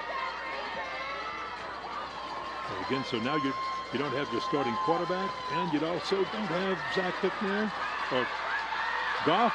And look at Landesh coming off the bench, adding a spark, 17 yards with a nice run through traffic. That was a design quarterback draw, quarterback run by Landesh right there. He step back to throw the football. Everything opens up right there. He takes off. Nice pickup. They move the chains. First down into De La Salle territory for the Comets. Logan Forsythe, a fullback, and Devon Sturgis, a running back, are substituting at the running back spot. But we have reached the hydration break, so that's why they have a timeout. We'll be back in just a moment. Lamarck Lincoln is now open at 3101 Williams Boulevard. It's state of the art. You're gonna love walking into the Lincoln store. 8 years here in New Orleans, you couldn't even buy one? LL, Lamarck Lincoln is back. Toothache. Gingivitis. Plaque. Cavity. Tartar. Tooth decay. Gum disease. Abscess tooth. What's that? A feeling. Not a frown. A bridge? You mean I need a root canal? Come on, man. The only thing worse than hearing those words is hearing that your dentist can't see you right away. Call Louisiana Dental Center. We'll see you today.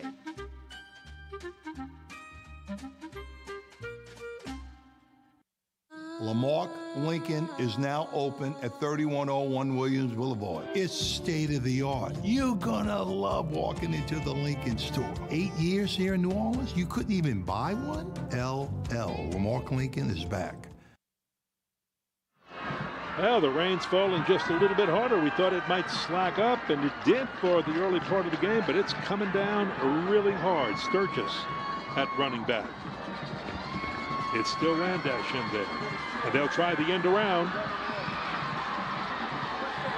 And they've got the first down. They move the chains, and now you see Frank pull out a number of his plays. John Decker. Well, he's got to do something different, Kenny, because he's lost his #1 running back. So he's trying to spread the ball around a little bit more to all of his athletes. You're seeing a different quarterback coming in, Reed Landash, who comes in to date with 13 attempts, 8 completions, 62 yards. And he's been moving a number of different running backs, but that's the first time we saw that young man carry the ball. There's Devon Sturgis. He'll go straight ahead. And you can tell that St. Charles Catholic is playing with a little bit more sense of urgency right now. They have to. It's the way this game is going defensively. 5:20 left in the third quarter and the clock ticking. You're down 13. You've got to get on the board when you get this close in this third quarter. They had a lot of opportunities in the first half, as we know, with the field position that they have, that he couldn't get into the end zone or come away with points. Average field position for St. Charles Catholic in the first half was at their 44-yard line. De La Salle at the 16, but De La Salle got the only points on the board with one good drive at the end. Landash in trouble, broke one tackle, but finally goes down. Landash sprints to his left, gets out on the edge. Applying pressure right there was the freshman Kendrick Richardson, who missed the play and missed the tackle in the backfield for a loss. Well, Tillis made a big stop, bringing up 3rd down and 9. And boy, you hate to use this because it's used so often, but how important is this 3rd down? How important is it to make a first down? And I'm sure it's 2-down territory. Maybe they kick the field goal here. They would be, if they got some yardage here, they would be in the range of Carter Chauvin. Well, apparently Frank wasn't satisfied either with the personnel or with the play call, so he calls timeout to come back and brings his offense over the sideline to talk it over. And just like you said, Kenny, how important is this 3rd down? So important that they're going to call timeout to make sure that they get it called right.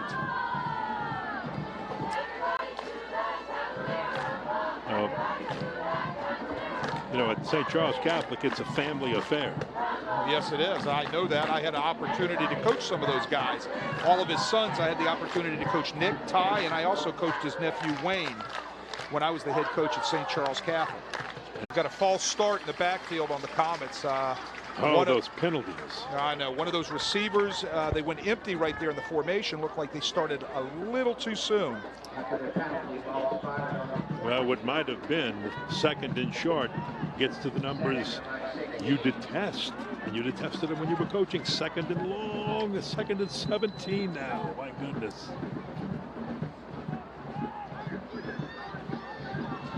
You know, the 2nd and long downs, you only have a handful of those on that play sheet. Screens, draws, things of that nature. Zach Vicknair coming back into quarterback.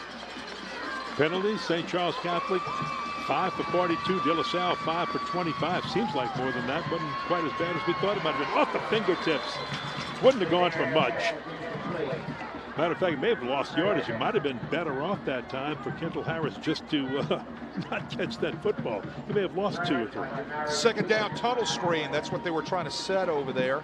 And it was sniffed out well by the De La Salle defense. This De La Salle defense is impressive. Those guys are very, very well coached. I wouldn't expect anything less from an Eddie Jaguar defense. Those guys were all over that tunnel screen. Reed Landash now back in. Sturgis is your running back. 3rd down, 17. They've got to get at least a good chunk of it here. Landesh in trouble. He goes down in the hands of Jamarian Peterson. He also had help from Tate. There's that Arizona commit, Jamarian Peterson. We talked about him earlier in the game at the beginning of the first quarter. He's their sack leader. Here's a good look at Eddie Jaguar right there, and a good look at Jamarian Peterson. Look at him split the defenders right there. He just uses a bull rush. They actually were double teaming. He uses the bull rush and splits both defenders, and Eddie Jaguar's happy about that. Well, 8-yard loss brings up 4th and 24. And Zach Vickner comes back in at quarterback. So he's just, I want to say but Frank Monica changing his quarterbacks right now as often as he's changing his running backs. If you haven't heard Keenan Goff's names called, he got injured and has not played in the second half at all. Got injured near the end of the first half. So Frank Monica, want to talk about it. 1:49 to play here in the third.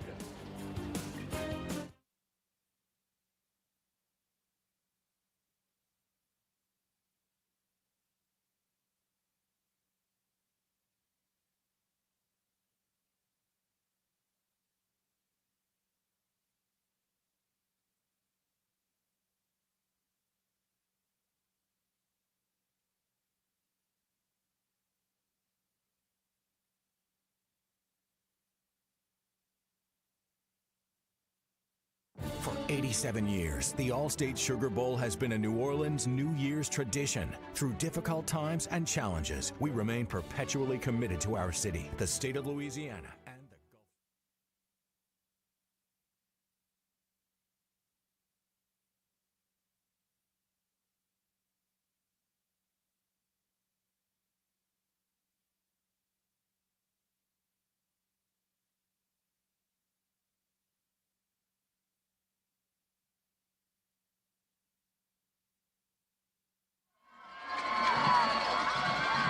Fourth down, 24 for the Comets. They trail 13-0. They need to make it. He's going to go for it all, throwing it long into the end zone. It's a jump ball and intercepted by the Cavaliers. Intercepted by the Cavaliers, Anthony Young. Anthony Young does a great job right there running with the defender. He knocks that ball down, though, Kenny. They get the ball back and they'll have better field position than they do right there on the 1-yard line. It had been at the line of scrimmage. All he had to do was knock the ball down. But you know what? It's hard to get kids to understand those things when they get a chance to get their name called over the loudspeaker or on television for a pick. Instead, De La Salle will start with the ball right up against their own goal line. But I'll tell you what, they jump and get the high point ball right there on the interception. Great job by Anthony Young. Montrell Johnson is back there with Cole Milford, but we have a flag, so let's see if this works against the Cavaliers or gives De La Salle breathing room, and it certainly gives the Cavaliers some much-needed breathing room. One of the Comet defensive linemen must have lined up in the neutral zone to be able to stop the play and gave a little breathing room to the Cavaliers, as you said, Kenny. Well, you're going from the 6 instead of the 1, and what you've got to hope here is that it just doesn't deflate the defense. The defense has done so many things that for St. Charles Catholic that Frank Monica said that they've really stopped the big play for the most part, but the two big plays that got away from them resulted in eventually some De La Salle points. Well, what's important for St. Charles here is to not let them out of the hole. Okay? Keep them in the hole, get the ball back again with another chance at great field position. Well, they did a good job with that one. They're going to toss it out. Oh, look at the breaks. Breaking tackles, leaps over another one. Oh, my goodness. You're just looking at vintage Montrell Johnson do his thing. Goodness gracious, done. Finally knocked him out. I'm going to pick on Cameron Campbell again right here. You cannot arm tackle this guy. I'm sure Wayne Stein will be running that back and forth tomorrow in film, barking at Cameron Campbell about this guy is too big and strong. We've talked all week about wrapping him up low. That's what he should have done there. Monica said they talked about it every single day. Just straight ahead, Byron Phillips, the big fullback, pulling his way through everybody down near the 36, the 44-yard line. My goodness, Byron Phillips gets a head of steam, and he just goes straight ahead. He's so hard to bring down. 5'9", 212. When he gets that head of steam, he's tough to tackle. Look, there's another example of it. Just give it to Byron Phillips. Let him go straight ahead. 9 yards on that carry. He gets in a rhythm like that, he just wears down a defense right there, and that's what's taking place right there. He loves to run downhill, straight ahead, get his shoulder pad levels, but here he is. He's limping off right now.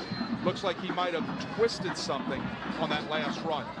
Well, St. Charles Catholic lost Goff earlier, and let's see what happens with Byron Phillips, who comes off here. They have Montrell Johnson, of course, who's taken a breather on this series at the running back spot. But they also have another fullback, Chris Baxter, we haven't seen today yet. That's a great 1-2 punch between Phillips and Johnson. Both of those guys are powerful downhill runners. This time Cole Milford would keep it. Hit, push back. He almost got the first down. Let's see, I think they're going to move the chains. Yes, they did. He just got the 2 he needed to move the chains. Guess who made that stop for St. Charles Catholic? None other than the starting quarterback, Zach Vicknair, who was playing in the secondary right now for the Comets. There he is right there, the starting quarterback, who will, I'm sure, see some more quarterback action as the fourth quarter comes to light. But he's now also, that's how good of an athlete he is, he's in the St. Charles secondary. Well, we have played 3 quarters here at Hoss Memphis. And the De La Salle Cavaliers have scored twice, and believe it or not, it's their defense that has kept St. Charles Catholic off the board. And they've done it with some big explosive plays. Back with the 4th quarter right after this. For 87 years, the All-State Sugar Bowl has been a New Orleans New Year's tradition. Through difficult times and challenges, we remain perpetually committed to our city, the state of Louisiana, and the Gulf South. The funds we invest and volunteers we provide support your sports, your parks, your schools. The All-State Sugar Bowl. We believe in champions, and we believe in awesome comebacks. The All-State Sugar Bowl is proud to host the 2021 College Football Playoff Semifinal. Riverlands Insurance Services, a team of professional agents serving Southeast Louisiana for over 40 years, focused on planning, implementing quality with personalized insurance. The strength of our company is our core of over 90 professionals specializing in the everyday needs of family to the complex world of business and risk management. Cost-effective insurance planning is how we help our families and our businesses every day. We don't wait for a disaster, we prepare for them. Count on Riverlands Insurance Services. Now the Class 3A Crescent City Sports Top 10, De La Salle, right there at the #1 spot, and I think they're starting to show us why. You realize way back early in this game, after a quarter of play, De La Salle had 4 yards total offense, St. Charles Catholic 80. Now De La Salle 281, St. Charles Catholic been held to 140. So both teams making adjustments, and right now for the Cavaliers, their defense has stepped up big time, but it's their offense with the football. And they're going to put it in the hands of Montrell Johnson and see what he can do on the edge. Breaks one, not the other, but he's got enough for the first down. He'll move the chains after a gain of 12. Well, he sets everything up right out there on the edge. What did he is favoring. What he did, Ken, right there is he actually ran through another arm tackle out there on the edge. He is limping a little bit. He's limping a little bit. He's favoring. Oh, he's going to go down. It might be a cramp. I think that's what we've got. Yeah, I think you're seeing a cramp because it's muggy, it's hot, the rain comes, the rain goes, but it is just real muggy out here. And yeah, it's a cramp in his calf. Well, that's good. I mean, they can work that out, get some hydration in him. But if you look back at that run, I don't know if we're going to get a chance to see it again, but he kind of took his time to set everything up out there on the sweep. When he had a chance to accelerate, he accelerates, and he runs right through 2 arm tackles. Again, you can't bring this guy down with an arm tackle. You've got to put the pads on him. You got to put him on low and wrap up. Listen, the St. Charles Catholic coaches preach that all week. They know it. And sometimes you just can't get to him down low. He's tricky and fast and elusive. So you'll have Chris Baxter checking in at the fullback spot where Byron Phillips usually plays. So Byron not back to full health yet. Cole Milford on the keeper and goes down to the 30-yard line for a gain of 4. Dean on the stop. Another one of those design quarterback runs. It was a draw that time. He sets his feet, lets everything vacate, and he picks and chooses which gap he wants to attack. He chose the left A gap that time for a nice pickup. Good look at Mandel Eugene.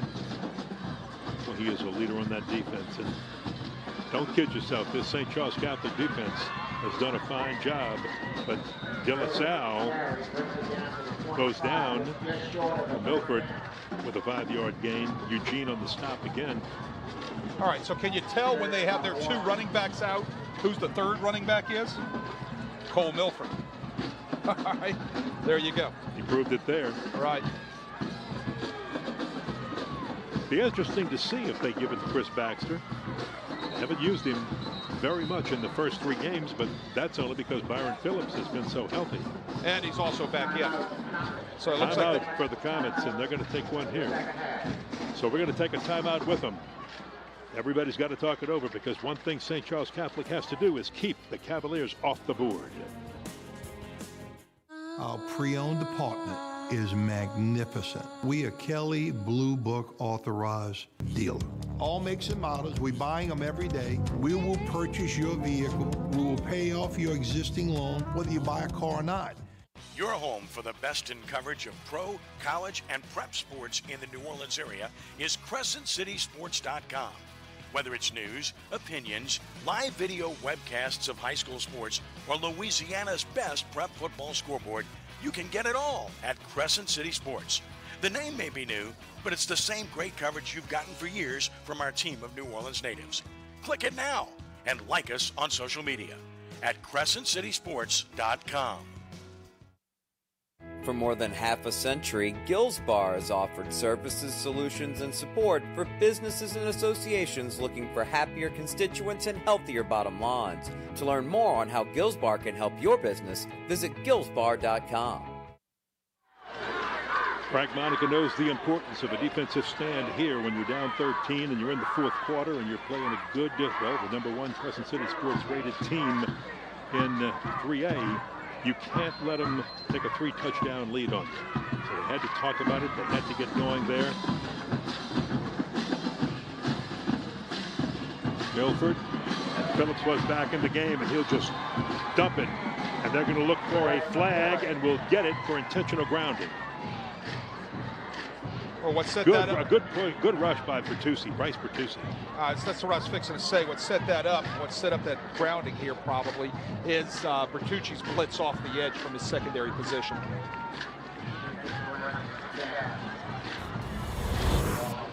So here comes the blitz right here. It makes him have to escape to his right, and that's in any book, in any league right there, intentional grounding. That didn't take Paul LaRussa long to grab the flag in his pocket. Good look at Bertucci right there. Junior defensive back from St. Charles Catholic.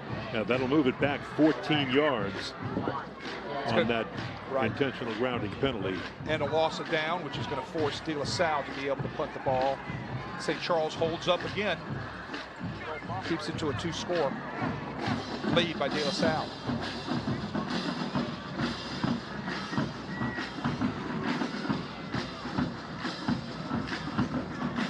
Well, there's the punt, and they did what they were supposed to do. All right, the question is, who's going to come in as quarterback for St. Charles on this series? We're seeing a mixture now of Zach Vickneer and Reed Landesh. Yeah. 10 minutes and 23 seconds to play here, 4th quarter.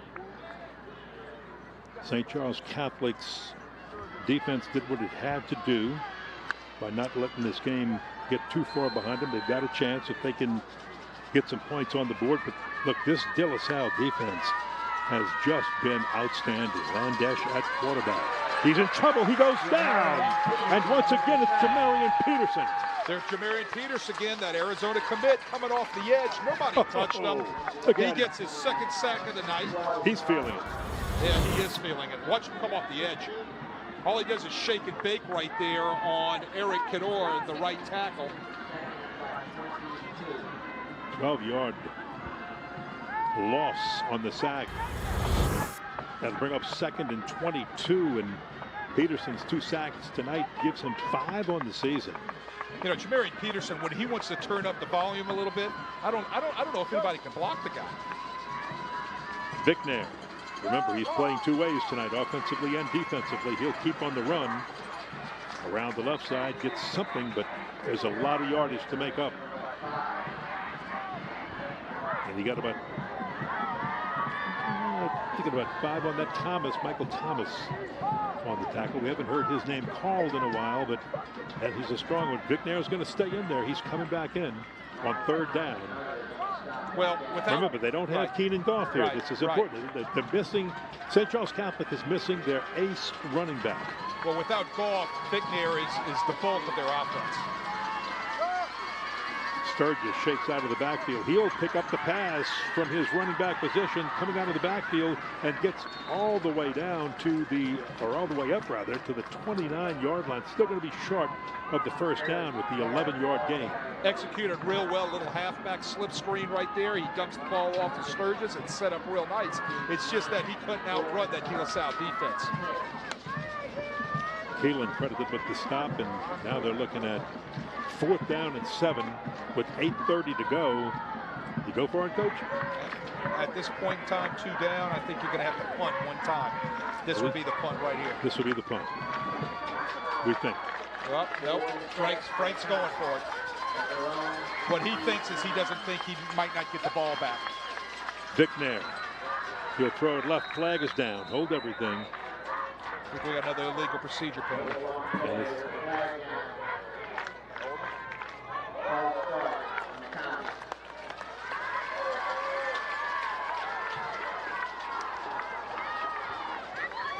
Yeah, they got Jace Oob on that one, the right guard.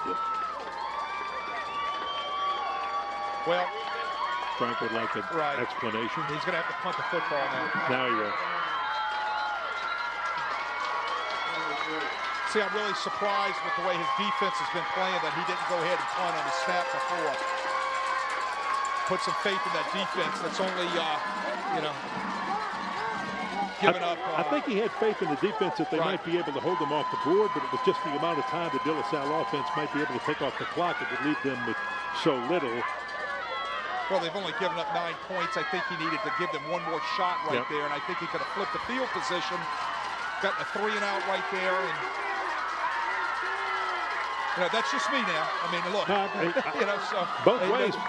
I'm going to give you a Frankism both right trains here. of thought make a lot of sense. I'm going to give you a Frank Monarchyism right here. There's a lot of different ways to get to Chicago.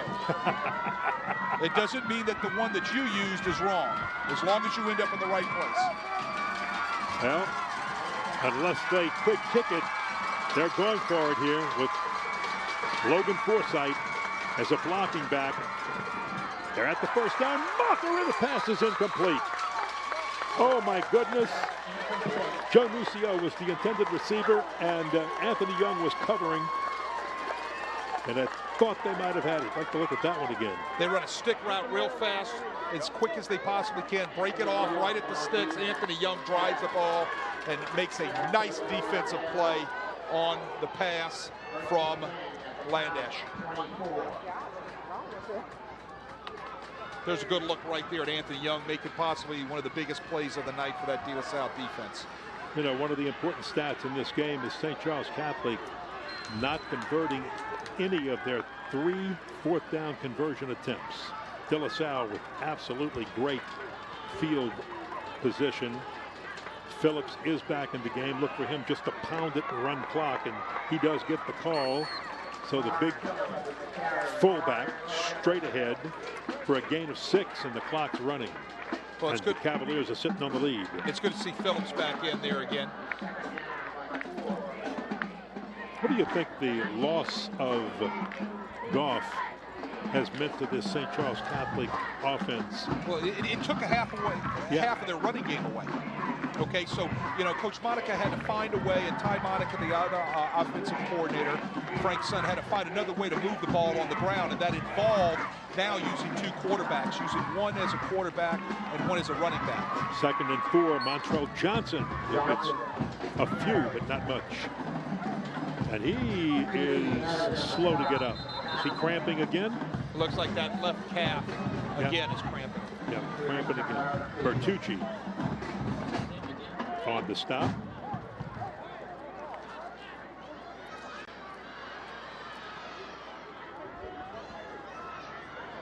Hi, Crescent City Sports has more high school football for you next Friday night when the Newman Greenies take on the Riverside Rebels. Our coverage begins just before kickoff at 7 p.m. exclusively at CrescentCitySports.com. Hey, you guys are going to have fun. I believe y'all doing that one on the stream, you and Mr. Van Gilder. I'm looking forward to that. We get to see Arch Manning, and we get to see also an outstanding quarterback from Riverside who's having a great year for the Riverside Rebels, Gage Laverdine, who is having a great season for those Riverside Rebels. I wanted to make sure I pronounced that right. You know how I can kind of tear some names up sometimes. The old Silver Fox. Does he have anything up his sleeve for this one? First thing up the sleeve is he's got to get the ball back, so he needs to stop right now inside his own 20-yard line. I'll tell you, Arch, it's fun to watch Arch Manning when he does a game and the type of show he puts on, and my goodness, it's going to be fun watching him for the rest of this year and his junior year and senior year to follow. And I think it'll be just as much fun watching and trying to figure out where he may go to college. Will he feel the pressure and go to Ole Miss and follow there? Tennessee will want him. LSU would love to have him. Could that ever be done in the Manning family? It's possible.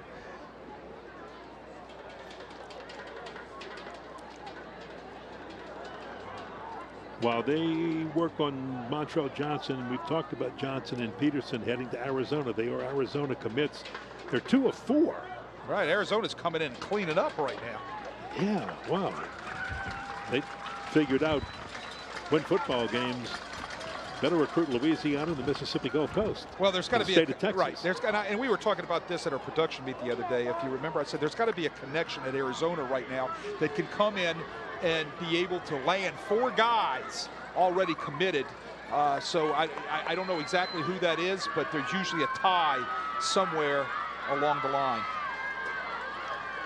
to prep football here in the New Orleans area. Yeah, there's got to be a tie somewhere for that many kids because somebody's recruiting them and recruiting them very well. Byron Phillips, and again, nothing fancy by De La Salle here. They've got great field position. They're going to keep it on the ground. They're going to pound the football right up the middle, and they're going to eat as much clock as possible. They're up by 13, and that's huge because this man right here knows it has been frustrating the last couple of years with close losses to St. Charles Catholic.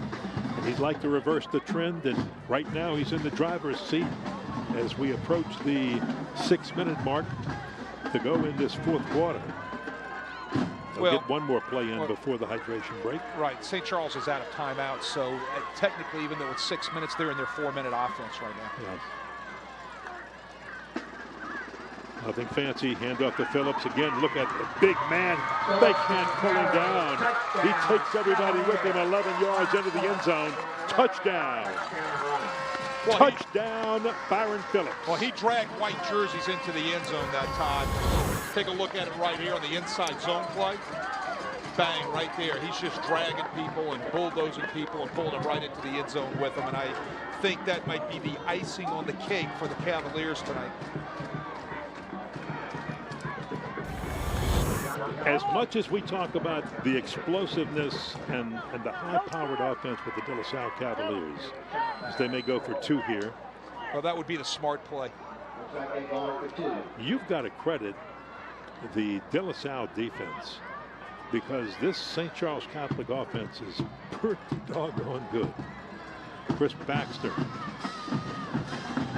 And no, it's Byron Phillips that's going to get the call. And Phillips completes the 2-point play. So they didn't have to hand it off to the other fullback. Hand it off to the guy who's hot, and he'll give you the touchdown and the two-point conversion.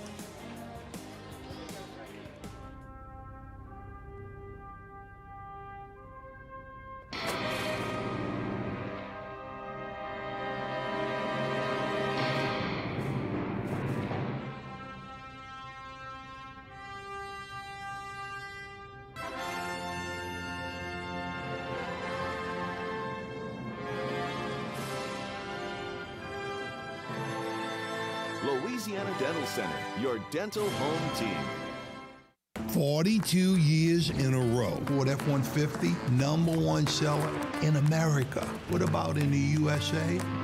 Let's see, what about in the world? Who sells more trucks than Ford? Nobody. It's because the Lamarck team is the real team. All that makes it happen is one goal. Everybody having a great experience at Lamarck Ford. We became #1 for a reason, because we're good. And we need to prove it every day, every deal, all the time. Kickoff for the Cavs. Well, there's the guy of the hour. That's big old Aaron Phillips, the fullback. Gave him the 11-yard touchdown run, the two-point conversion, but more than that, he has just been so hard to bring down. And now with the time of possession and the yards piling up for De La Salle, it looked a little bit like the St. Charles Catholic defense was winded. You don't say tired, but just winded to where you lose that little extra step. With the heat, the humidity, you've been out there for a while, and sometimes you lose that half step, and that's about all it takes.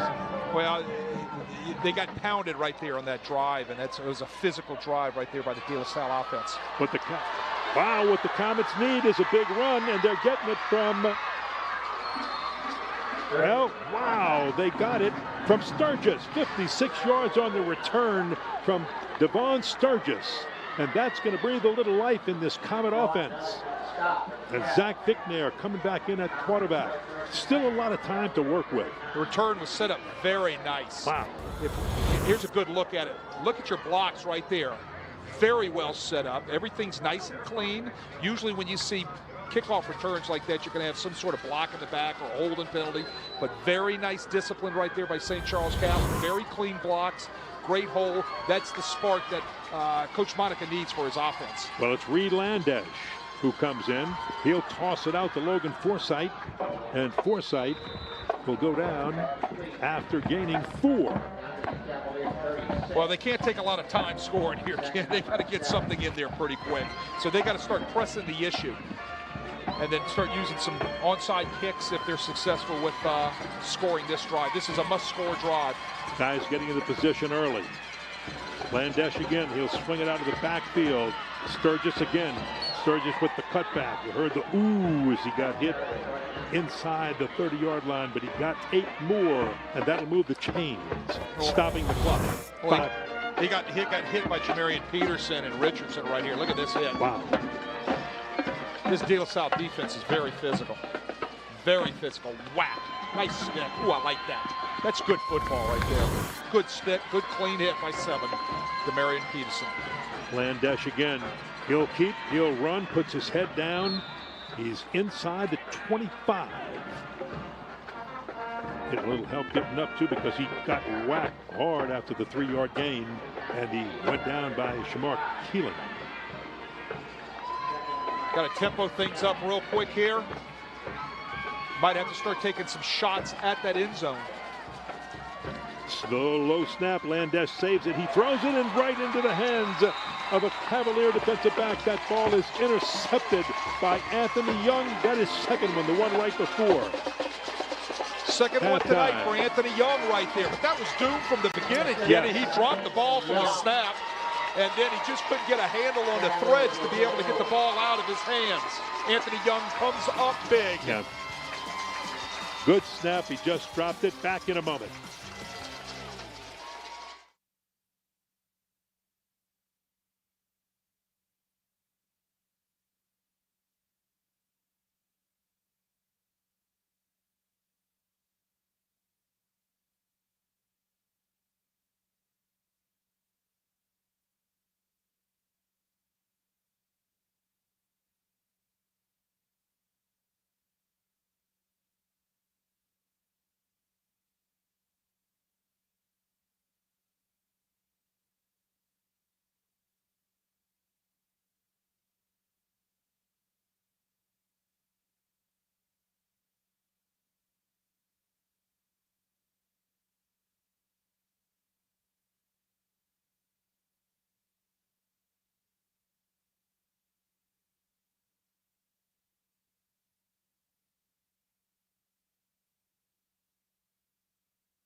Now, St. Charles Catholic's last 3 drives went interception, downs, and interception.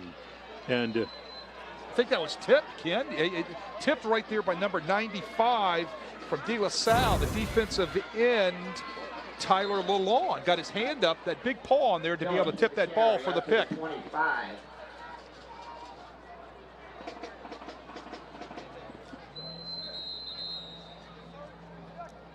One of the offensive linemen, or defensive linemen rather, Britton Dean, was shaken up. He's had a good night tonight too, Ken. Brett Dean's been in on a few tackles tonight. He's a stalwart of that defense, that big sophomore, number 75. Well, right now the Cavaliers are just trying to run the clock out. If they can run this final 4:13 out, then they can take it to the house. But I really think as you look back at this, the second half of this game is probably not the game plan that St. Charles Catholic came in with, because they thought they would have their number 1 running back, Keenan Goff. But when Goff went out with the injury, it changed things around. And I think you see what he meant to that offense. That takes nothing away from this De La Salle defense, because when Keenan Goff was in there in the first half, they still didn't score against this De La Salle defense. And this Cavalier defense has been very, very special tonight, or none.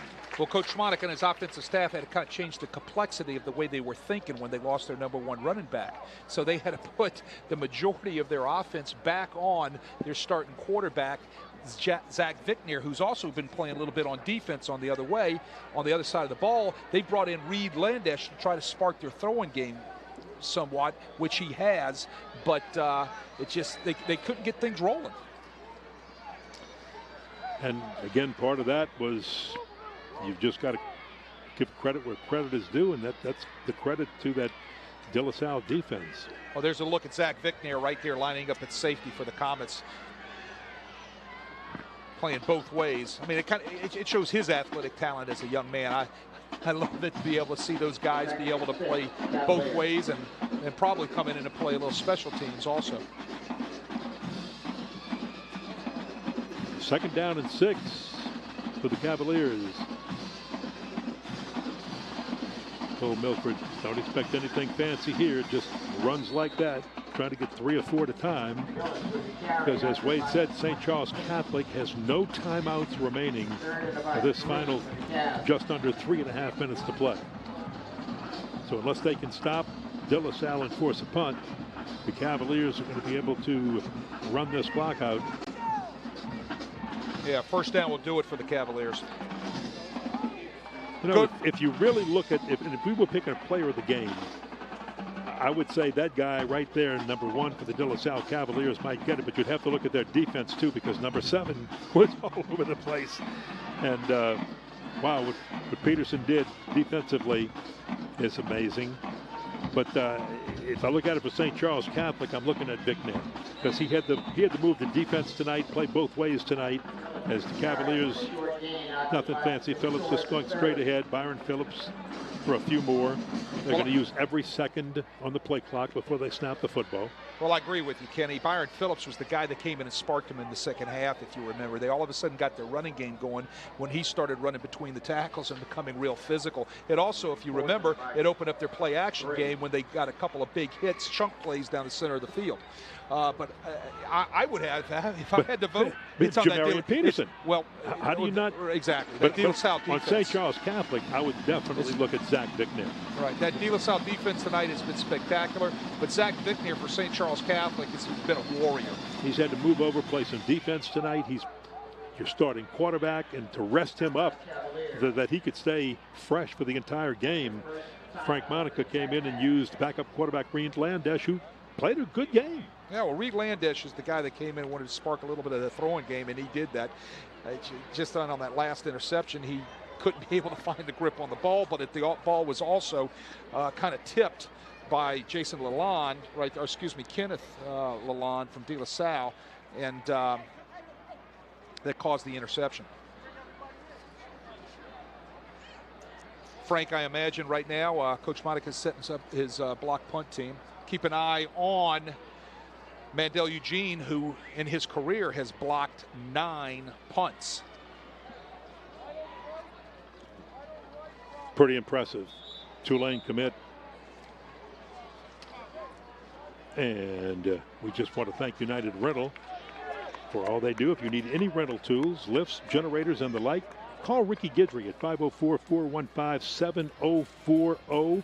Ricky loves high school football, loves to support it. His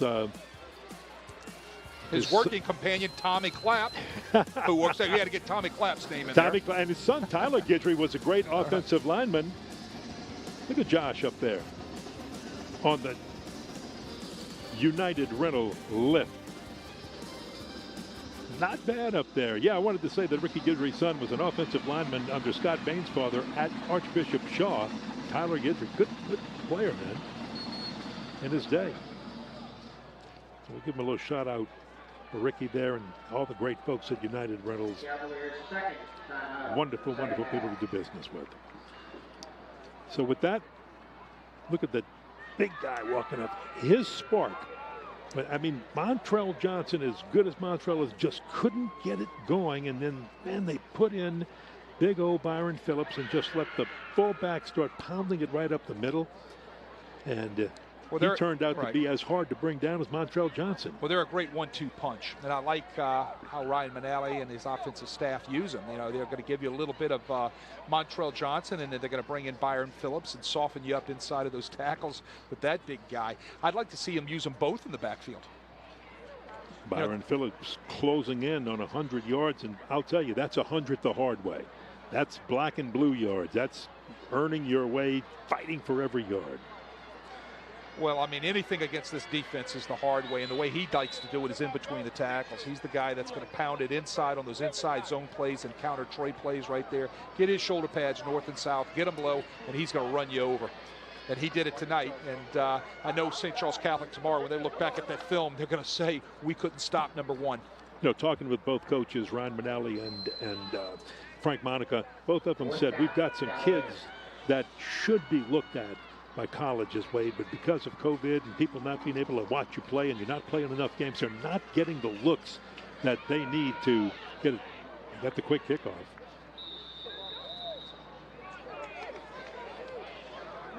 Well, I'm not sure behind the the strategic part of that, where they're just lining up and punting the football, unless you thought possibly you didn't like the snap from your deep snapper. 19 yards on it. Well, 154, and you know it. I'll tell you, I've seen crazier things happen. But again, you have to make it happen against probably the best defense, AAA-wise, in the state of Louisiana. Got a new quarterback in there. You have a new quarterback. It's a St. Charles Catholic, and that is going to be Aiden Odemar, a sophomore. Odemar is going to throw on first down, a little short behind his receiver, incomplete. Good to get him a little experience in a big game like this. Well, you know, Frank's going to get him ready. He's going to give an opportunity for him to be able to get some reps in this situation with 1:51 left. Odemar's a sophomore, so you could see a little bit of jitteriness out of that pass right there. Was way behind the receiver. Reed Landesh, who you've seen a lot, he is a senior, but Zach Vicknair is a junior. So you got Zach Vicknair coming back, and this young man right here, Aiden Odemar, he's probably your backup to Vicknair next year. And in the last 2 years, St. Charles Catholic, that would be his program. Scramble, good feet. As a man, oh, just a little bit high. His intended receiver was Kendall Harris, senior wide receiver. Nice job by Odemar right there, kind of evading the rush, moving out to his left and looking, keeping his eyes downfield. And he saw Kendall Harris, who broke open, but just kind of overthrew Harris, and that would have been a big pickup. He may have had the first, huh? I would think he would have had the first. I believe he had the first down had he been able to pull that one down. 3rd down 10. And Aiden Odemar, the number 3 quarterback, the sophomore. He'll go down after running it at the 45-yard line of De La Salle for a gain of 3. That'll bring up 4th down. Guess who on the tackle right there? Jamarian Peterson. Jamarian Peterson. All smiles. They just had him on the screen. He was all smiles, but now he's laying down. Looks like he's cramping. Boy, I'm telling you, folks, it's muggy. He's not smiling now. No. Looks like a cramp again. He was cramping up.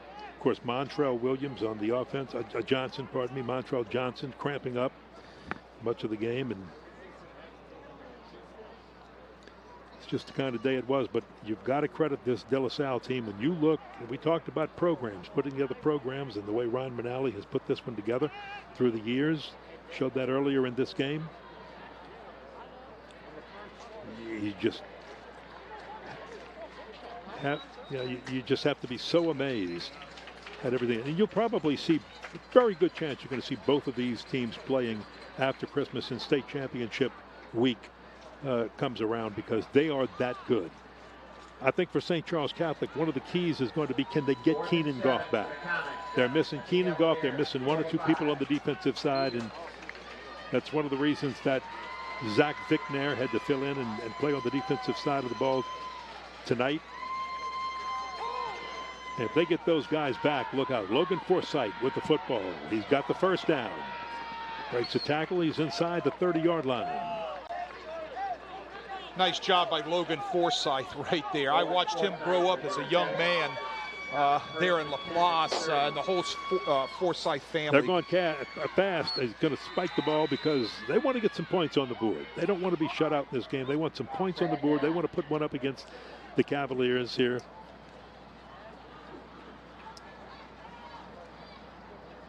Well, it's a pride thing. They know that they've got to turn around and Landesh back in at quarterback. Learn from everything that they did tonight, and it always helps if you can walk away with a little bit of a better taste in your mouth if you got some points on the board. You're not shut out. But it was nice to see the sophomore Aiden Odemont just get a few snaps and try to do something with the ball. Landesh flushed out, scrambles, brought down. Brought down by Tyler Lalonde right there. Makes another big play. He was the guy that got his big paw up on that interception last series for the De La Salle Cavalier defense. Strong.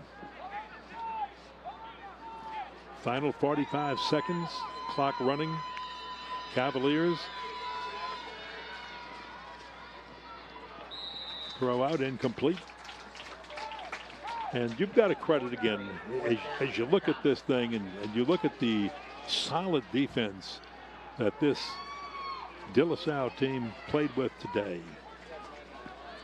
I'm just so impressed with both of these teams, but I am impressed with the way this Cavalier team responded, because for the most part, St. Charles Catholic did not get beat by Montrell Johnson. But another guy came off the bench named Byron Phillips, a fullback, Sturgis. Everybody oohed and awed right there. A huge hit by Frankie Bentley from De La Salle. Wow. Tracing down and chasing down the screen right there, set up to Devon Sturgis. Here's a good look at Sturgis taking it on the chin. Whack. Hello. And just introducing myself to you for the for the rest of the game. Frankie Bentley, nice stick right there by the big defensive lineman. Well, you know, I understand what Eddie Jaglar's trying to do here. He wants that shutout. You know, when you got a shutout, to your credit as a defensive coordinator, it's a credit to all your kids, your coaching staff, and everything that you do inside your program. And when you get one against one of the best teams in the state. Correct. Shutouts stand out there, and that's big for a defensive staff. Remember, this is a big game here, and the Cavaliers, you know, they're going to just take the knee now and let the clock run out. But the Cavaliers have lost this one for the last 2 years. It has been tough for them, and they really had their sights set on trying to break the streak, and tonight they finally did it. And I congratulate them, but I congratulate Coach Frank Monica and his Comets also, because they played one whale of a game.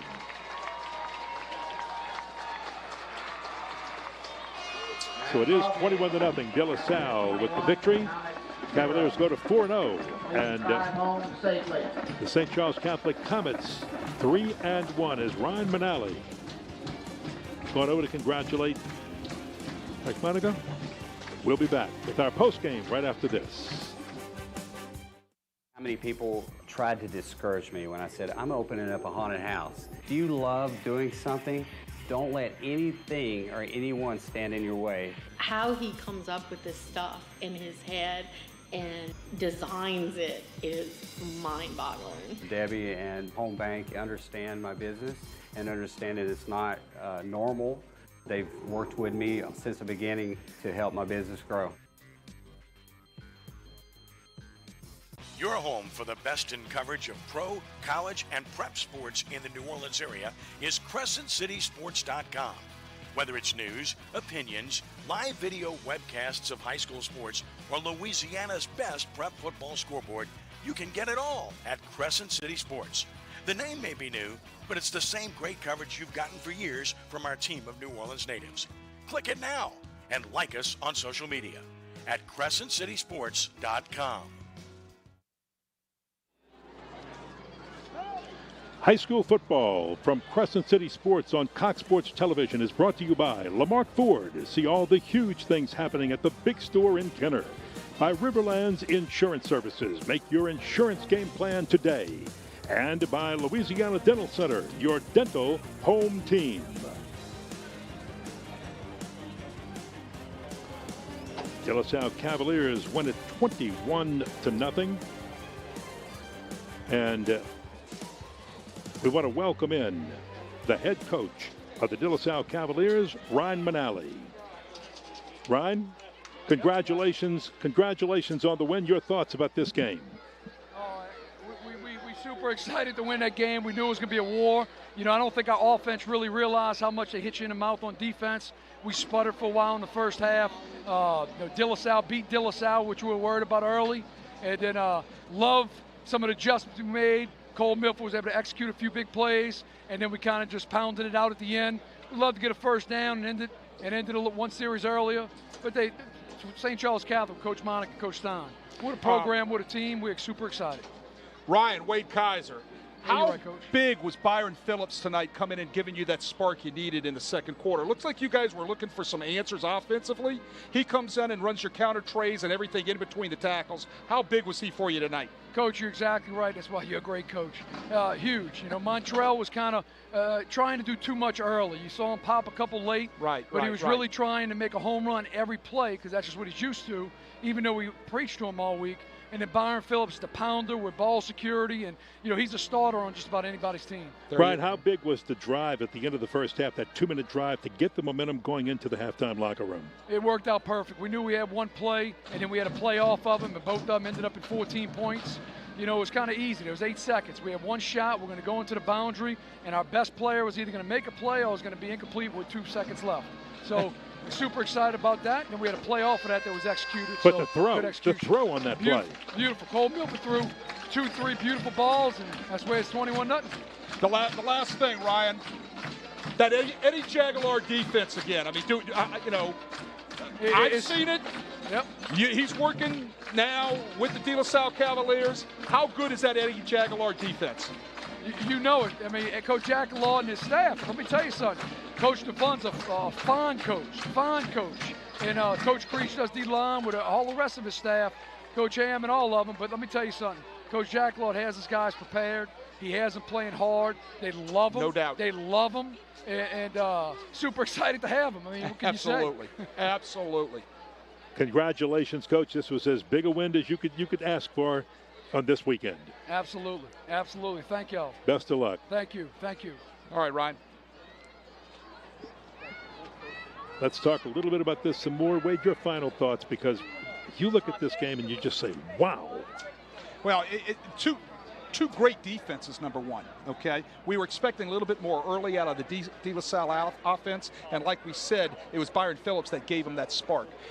But really, two great defenses played well tonight, very well coached defenses, and, you know, they say it, defense is what gets you to the finals and gives you the opportunity to win it. And both of these teams, we will probably see them in December in a state championship game. Let's take a look at the final stats in this one because they're impressive. Heavily favored for St. Charles Catholic early, not so late. Right. If you look at the numbers right there, and it was decent on the turnovers until late for St. Charles there, right there. But look at the third down conversions. I wouldn't expect that out of the St. Charles Catholic offense right there. Only 2 on the night. Okay, you only had 3 for De La Salle. So what does that mean? De La Salle had some chunk plays, which they did. They had some chunk plays. Look at the total yardage, completely lopsided, and then the total yards rushing and total yards passing also lopsided. De La Salle, when they got into their groove in the second quarter, all right, with Byron Phillips, they ended up controlling what they needed to do offensively to come out with the win. Well, partner, I had a good time doing this one. I hope you did too, and I know the fans watching and the fans here really enjoyed it. So I want to thank everybody for joining us tonight. Crescent City Sports has more high school football for you next Friday when Newman meets Riverside, exclusively on CrescentCitySports.com. We're back with you on CST on November the 20th as John Curtis faces Brother Martin. For Wade Kaiser and our entire crew that gave you some great shots tonight, I'm Ken Berthelot. Once again, your final score is the De La Salle Cavaliers remain undefeated at 4-0, 21-0 over St. Charles Catholic, who falls to 3-1. From Hoss Memphis on the West Bank, have a pleasant evening, everybody.